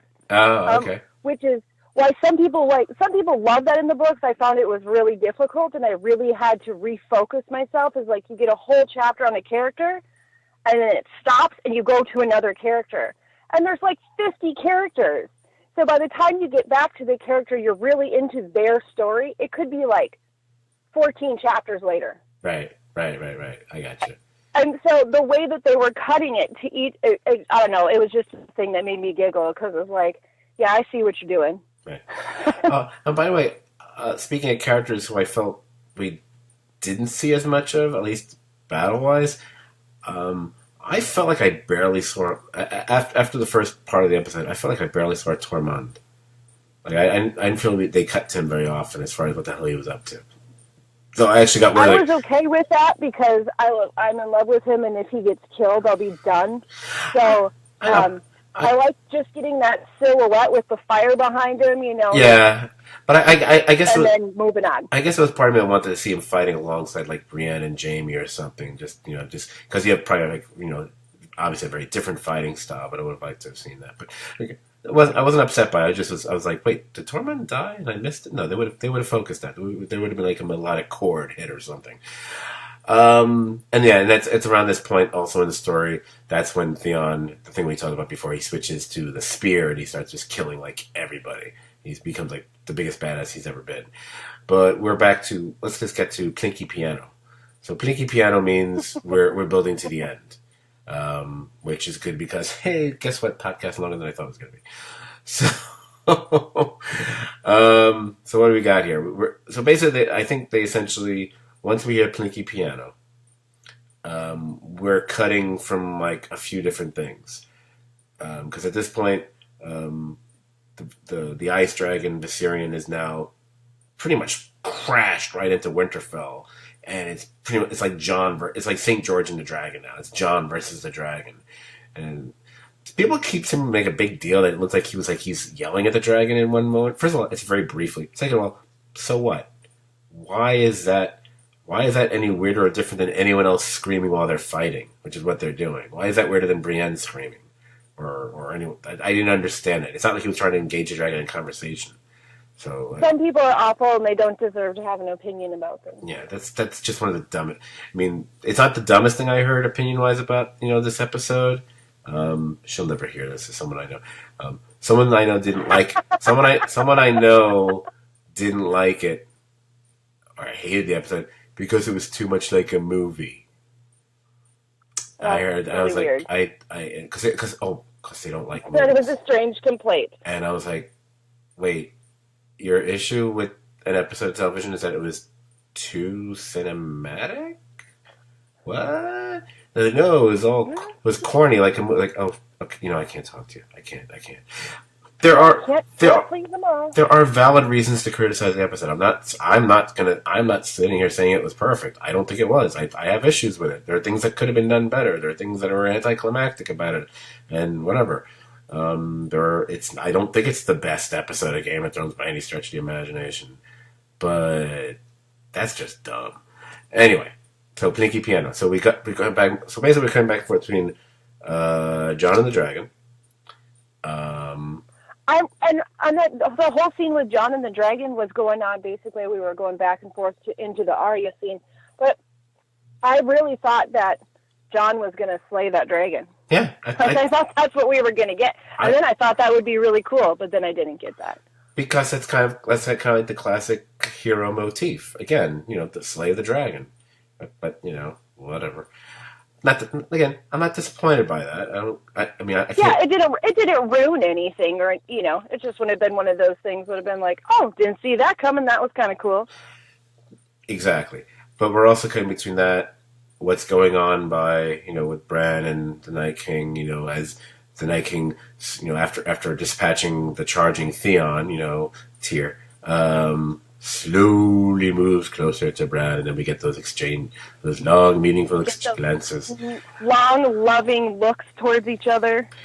But we're also cutting between those two things, and cutting is the right phrase now, because Jorah is getting cut down pretty savagely, left and right by the undead while trying to defend Daenerys out on the field there. So you realize, okay, we're going to see Jorah die. That's pretty clear. Right. That's about to happen, and he's also a character I've always been a big fan of, and I really like that actor.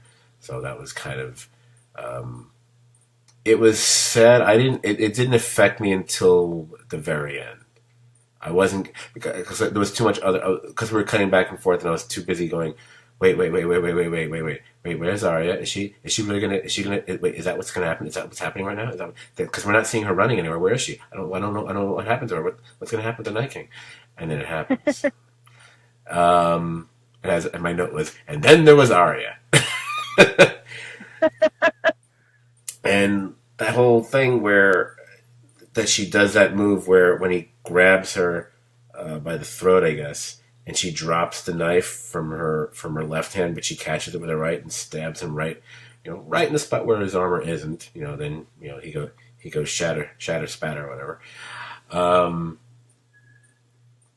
I remember for headache or no, when we were watching it on Sunday, we were both like on the edge of our seat, and we were going, "No fucking way! No, yeah, Arya's the cool.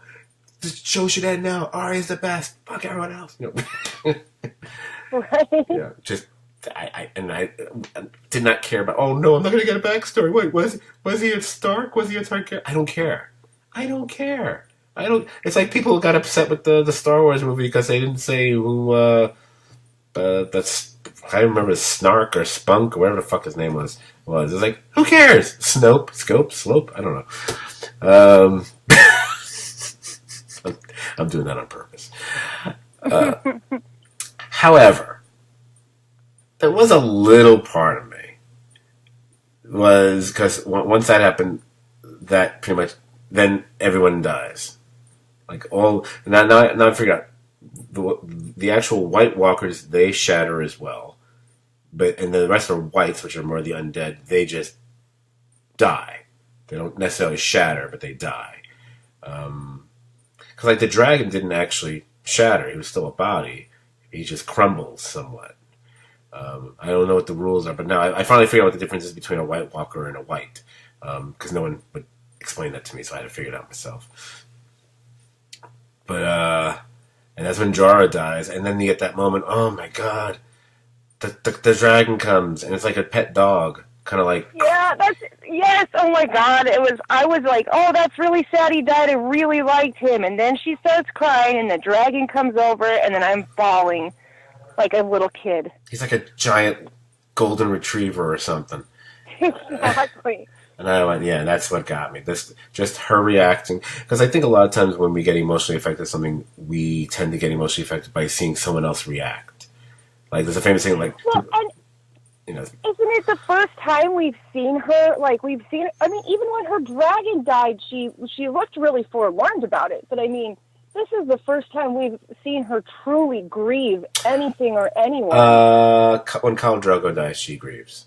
So she's. Oh well, yeah, there is that, but I don't know. I guess I never felt for her in that because it was like their whole relationship was weird and rapey. So I was glad to see it go. Right. Yeah, but when he's kind of like practically zombie Drogo, and she has to basically put him out, put him down. It's it's pretty bad. But this guy, here's she has good-ish people around her. Some people you wonder where what are their real intentions, but for the most part, she has a pretty solid team around her. Yeah. But here's this one man who, again, kind of had a redemption story. Mm-hmm. But he loved her no matter what. He was in love with her. He loved her. He knew he was never going to get that back, but it didn't matter because his love was so real and unselfish. Right. And in that moment, she realized that was gone. Well, I believe as someone tweeted or something, he lived in the friend zone and died in the friend zone. Yes, he did. But he was like really top tier in the friend zone, so there was that, I guess. Yeah, I know. I know if she had like those. If she had the right kind of daddy issues, maybe it could have worked out for him, but Anyway. Oh yeah, there is one more thing that happened in the episode, Melisandre. Hey, there's Davos again. Hey, there you are. You've been gone for watch. He went into the other room to watch. He wanted to watch something else. I don't know. I was like, what else is on opposite Game? I don't remember anymore. I like to believe that he was just like creeping around the castle and like you would see his eye like peek out from the crack in the wall, just keeping an eye on her the whole time. He was looking for onions. No. So then Melisandre's like, yeah, I'm gonna go do this, and then she walks off, takes off the necklace, and dies. And the end. Which was fine. I had no problem with that. It seems like a lot of once he got past the lower tiered characters, a la Ed, Mormont, she's super low tier because she's only been in like a few scenes, period. Beric, who did anyone ever care about Beric? I'm going to say no. But at least I don't know. I thought he was pretty cool. He's I liked him. I was pretty bummed to watch him go. Yeah, I never cared about him. I liked him more for the smart ass comments that the Hound would make than I liked him as a character. Right, and that's probably why I liked him. I liked what he would bring out. I actually like the other guy more, who they killed off in the previous season. The guy who was helping to bring him back. That guy, I actually like that actor and that character more than I liked his character. I mean, I didn't hate him. I was like, I don't care. But it's interesting when we. I'm sorry. Go on. Go ahead. I was going to say, especially when we move up to these to the larger scale characters, at least for this episode, which would be who died, i.e., Theon, Jorah, and Melisandre, I think they all had some form of redemption to their characters. Yes. Some are more. I mean, Theon is the most clear cut, but as you said, absolutely, because Jorah's redemption goes back to him being a traitor to his house to begin with. So even before Daenerys, and then there's the whole making up to Daenerys for the fact that he was originally there as a spy, but he spent all this time a slave trader and right. But Melisandre too, like, she does play a part here, and at least whether she should get credit for anything or not, I don't know. But she was there to facilitate, inspire, whatever, what eventually takes down the Night King, which is Arya, whatever. So she doesn't make up for burning Princess Shireen or, leading Stannis to his death or whatever. Probably not, but it was a good try. So, I mean, if Davos decided he wasn't going to execute you because he said, oh, geez, what's... Oh, okay. Well, and her story arc really... She had to face humility. And then, even though she was hundreds of years old, she had to learn how to be humble. Right. She had a connection that most people don't have, which gave her powers, but she had to learn how to be humble and actually use them for the purpose that she was given them for. Right, that makes sense. And that was the end of the episode.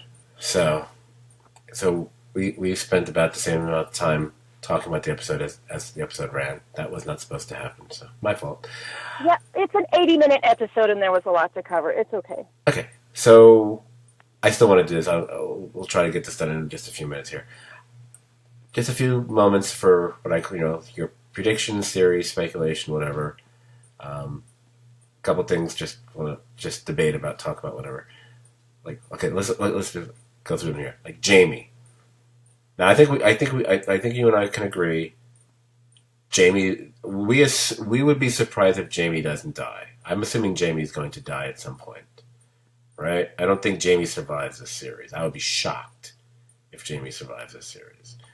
Although after this episode, maybe I shouldn't be shocked. But my feeling is, and you might have mentioned something along these lines as well, that he's going to die, but he's going to die sacrificing himself for someone else. Like, trying to save... Yeah, Brienne. It's going to be Brienne. See, that's the question I was going to ask you. So, you think it's Brienne, which makes perfect sense. I'm feeling it's not going to be Brienne, though.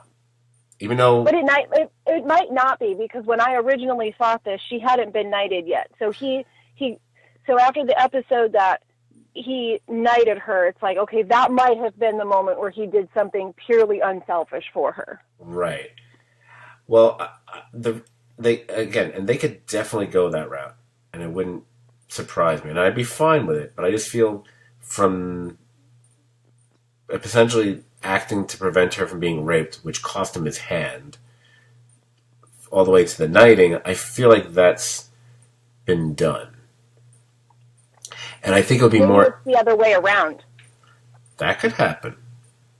That could... I mean, now that Brienne survived this episode, I don't know. Brienne could live throughout the whole show. That would not shock.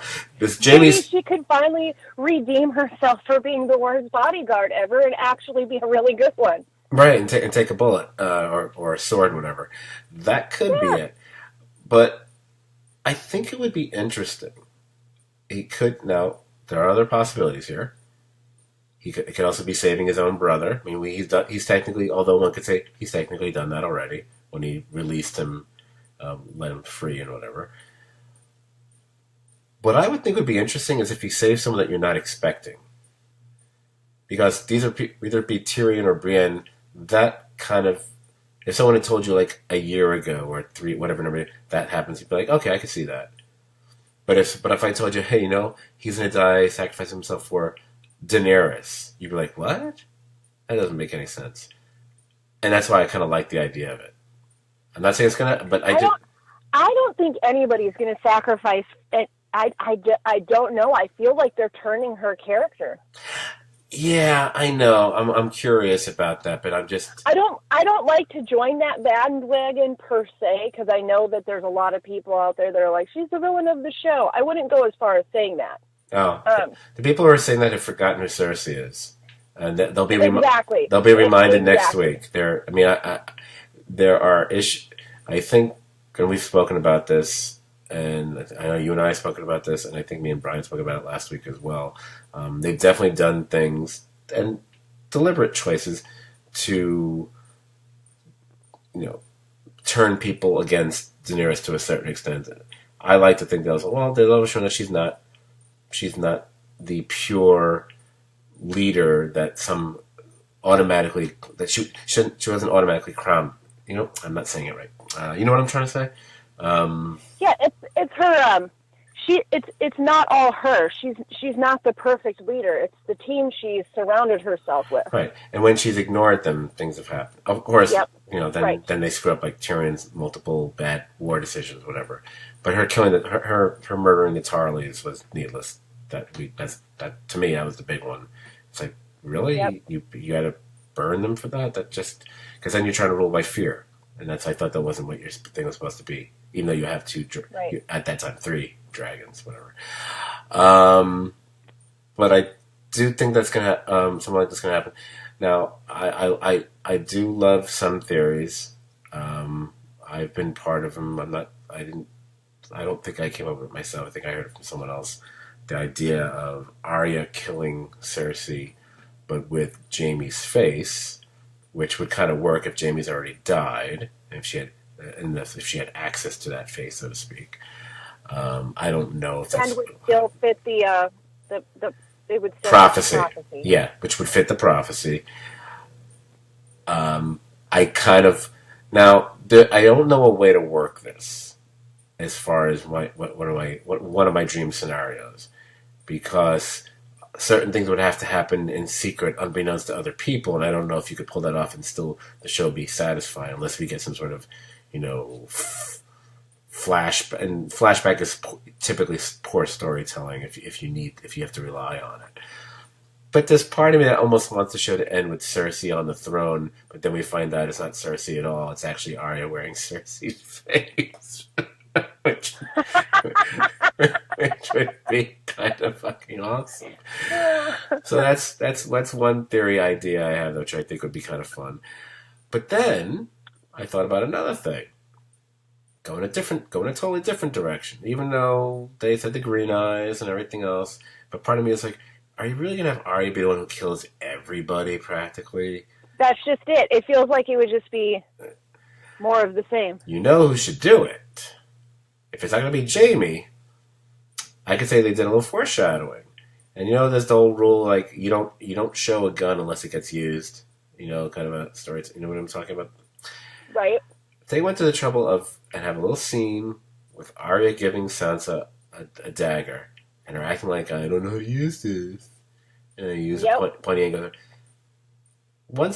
I would be pretty okay with that. Sansa being the one to kill Cersei would kind of work for me in a lot of ways. And it would be satisfying revenge for everything she went through. It would be like an equal matching each other on some level. It would ensure her respect to her people, like from her people. Oh yeah. Yep. All those things. With it.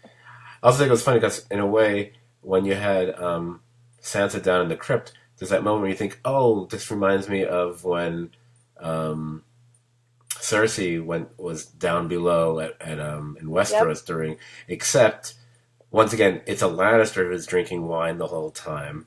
This time it's Tyrion instead of Cersei. But at least Sansa isn't treating everyone like crap the way Cersei was. Although she does make the comment about Dragon Queen and get smacked down for it. So I kind of part of me kind of likes that idea better. Especially because my little friend, who is decidedly anti-Sansa, and for some reason is also a big Cersei fan, it for me personally would be very satisfying because I get to end the series by going ha ha, but that's just for me personally.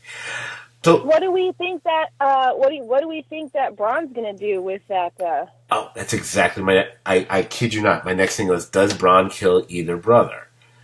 Nice. I said,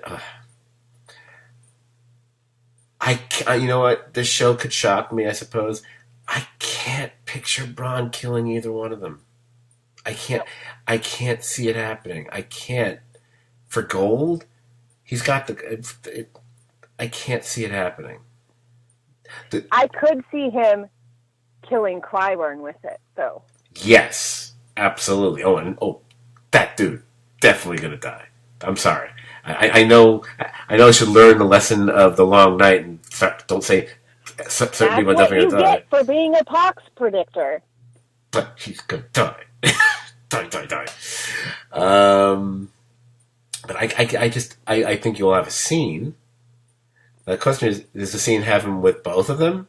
And him saying what he was sent there to do, or just one of them? If it's just one of them, then I think it'll be Tyrion rather than Jamie, because maybe Jamie will be dead already at that point. Don't know.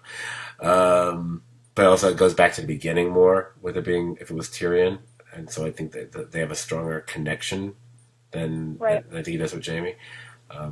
But I'm dying to see what we're gonna do there. Here's another question. I kind of touched on it before. Now that the whole Night King, Winter is Coming, the Dead, whatever storyline seems to be pretty much done, and we've got 3 more episodes to go, what more is there for Bran to do? Is there anything more for him? I don't know. Maybe he'll be an officiant at Sam and Gilly's wedding. Oh. Then again, of course, I wrote my other note with like, what exactly did he do here to begin with? Anyway. A couple simple ones like, do we think that certain quote unquote likely deaths are going to follow what the logical setup calls for, or do you think they're going to veer in an unexpected direction? The two that come to mind are, well, we're assuming that the Hound and the Mountain have to fight because. I think we're going to have just every fan in the world is going to be pissed if we don't get that. Yeah. Clearly, we're going to get that. So that's the big one. I'll call that the title card because we've been waiting for that for a while. Now, the undercard, i.e., probably not quite as interesting, but still two that one could say should face off. I'm going to say Yara and Euron. Because that would be pretty sweet. Doesn't she kind of have to? Because she's got to take the creep down. Yeah, and Yara's a great character, but I think she needs to get a little bit of her credibility back because I agree. She hasn't really done anything cool and I don't know how long. You know, the one time she tried to do something cool, it didn't even work because Reek was Reek at the time. So yeah, I think she sort of kind of has to. She's got to take her title back. She can't let that asshole take what's rightfully hers anyway. Yeah. So. Now, we see that Daenerys' forces have been totally decimated. Pretty much, if there's any Dothraki left, it's very few. And I think the Unsullied she's probably lost most of the Unsullied at this point, too. So I don't know what kind of forces she has left. Plus the Northern forces as a whole have probably been decimated as well. So which means Cersei's plan turns out to be fucking pretty good, quite frankly. Except... But this is probably really good for Dany because now instead of being in the position where hey, I'm saving all of your asses, everybody else that's going to rally around to help her and take Cersei, she's going to have to see that everyone else is kind of saving her ass too. Right. My question is, but here's the thing: she still has 2 dragons. Are we really going to play and she still has a nephew/boyfriend who is the rightful heir to the throne. That's actually my next and last thing.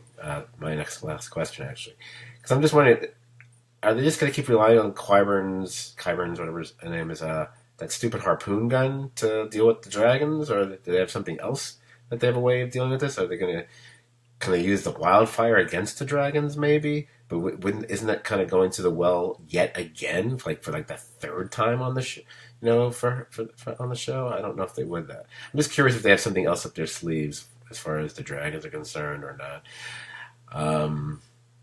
And finally, what you just said, really basic question, and the trailers did not reveal this to me at all or anyone. I'm just curious.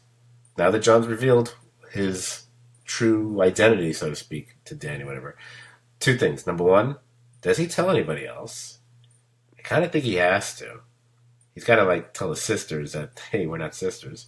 You're not my. Yeah, but if he tells his sisters, like all the shit in the world is gonna hit the fan. They'll lose Danny because there's no freaking. Arya might chill out on it. Yeah, Sansa. But there's no way Sansa's going to say, oh, yeah, just sit down and don't worry about it. No way. She's going to be all over that. Yeah, that's I'm concerned about that. But number two, or probably this should have been number one because it's actually more important, Daenerys knows, and we're assuming that Daenerys, despite her questioning the fact that he got this news from his best friend and brother, or brother, not brother, whatever, does she end up being in opposition to him? Because there's been a lot of people saying, oh, she may want to have to kill Jon because Jon's going to be her direct opposition and the biggest obstacle and blah, blah, blah. She's all about wanting the throne. I don't know if she's shown that to be the case, although one could say the negative aspects they've been showcasing of her character over the last season or so, or maybe building to that possibility. I don't know if that's true or not, but that I could see people say why they would say that. I don't know. Well, there's also the thing that we have to remember too is that Jon was brought back from the dead, and there's a really good chance as soon as he serves his purpose, he's done. That is possible, because and that the throne is never going to be in his hands anyway. There's also another possibility that Danny doesn't make it either, but that there is a Stark Baratheon yes, that might come about. Did I not? I might have. Sometimes I forget what I've said on Facebook as opposed to what I've said on the podcast. So if I haven't said it on the podcast in the last 2 weeks, I do not think either one of those two are going to end up on the throne. I think we're past that. Yep, I'm with you. I think it's too obvious. It's too easy, and it's like Jon being on the throne. Like, really, the guy who doesn't is just gonna be the running thing. I don't want to be commander of the Night Watch. I don't want to be king of the North. I don't want to he doesn't want to be king. That's not his thing. I do like the idea, and you reminding me and all of us that he was brought back from the dead. It could be the whole Lord of Light thing. Like, oh, well, now that you've served, like Beric served his purpose. Now, now, the fact that he wasn't the one who killed the Night King is like, well, then what is his purpose? So, right. So I don't... Well, and we forget that just because we hear this huge storyline for years about a Targaryen taking back the throne, the Targaryens were defeated. Yes. Like it or leave it, whatever side you choose, they were defeated. That throne's the Baratheons. Right. So you could end up with something as crazy yet not so crazy as Gendry himself ending up on the throne. That's what I mean. That's why that's why we sent him on a ship away from all possible danger for years until he were to come back and be able to sit on that throne. And and depending how good he was in the sack, maybe Arya will. Anyway, I don't know. I have to battle with Podrick over that one. The look on her face, I was like, I don't know. Maybe your hammer not so magical after all, Gendry. I don't know. All right, he's not Thor. Okay, so that's it. We've blown past the 2-hour mark. I'm stopping this podcast. We've gone everywhere we can go. Yeah. So if you enjoyed this mega supersized podcast, you'll probably enjoy hanging out on our Facebook page as well. It's the Serious TV Drama Podcast page. find us on Facebook, like the page, and join the conversation about shows like Game of Thrones and so many others. You can find us on iTunes the very same way. Type in the Serious TV Drama Podcast. You can subscribe to our feed as well as rate and review us. I was very excited. We actually got a new rating out of nowhere for the first time in a million years. Not a new review, however, but still, I was just like, because it's been locked at 40 ratings for so long, which is not a bad number. But all of a sudden I looked, I was like 41. It's like 41. And then we looked, it's funny because we have 45 star ratings and we have that one star rating. And then you go to the reviews and there's a guy got like 20. Just to remind you where you started. You got that's one of the last ones we got. Because then you got like 26 reviews and then you put them in date time order. Because we haven't gotten an actual review on iTunes honestly for like a couple of years, quite frankly. And like the next to last one that we had gotten, and this goes back to whenever I think the second season of Happy Valley was on Netflix or something, because it was that specific podcast this person decided to critique us on, and just like totally just shredded the episode and gave us the 1 star or whatever. It's like, really, you picked the. And you know that it's coincidental that that's the one podcast that I didn't have Dan work on the post feed, and the recording ended up being done by Susan from the other podcast, and she did nothing wrong. She was fine. It's just I think I would have done more to fiddle with it if it had been done on our end. But most of what the guy was saying was bullshit. It was like, we're inaccurate. It's like, no. Anyway. So yeah, if anyone wants to write us a review, that'd be nice. You can also find us, just type us into Google and you'll find us in a million other places. We're all over the place. We're the king of 0 views on YouTube. So you can always check us out there. But now that everybody's made it through the darkest episode of Game of Thrones, you could go on YouTube and just see how dark it is there, and it might be the same. You might like it. It might be all right. Well, actually, if you watch this podcast, it'll just be a little black screen on YouTube, and a lot of people think that's what the episode was like anyway. So it works. That's what I'm saying. It's like really being there. There you go. Finally, we do have a Twitter account. Our handle is at STVD Podcast. STVD as in Serious TV Drama Podcast. And that is really all I got to say right now. Thank you, Jamie, for hanging out for... Oh, good Lord. You'd think we spent this much time. You'd think we would have been talking about Avengers Endgame as well. I'm so tempted to spoil it. But did you see it yet, by the way?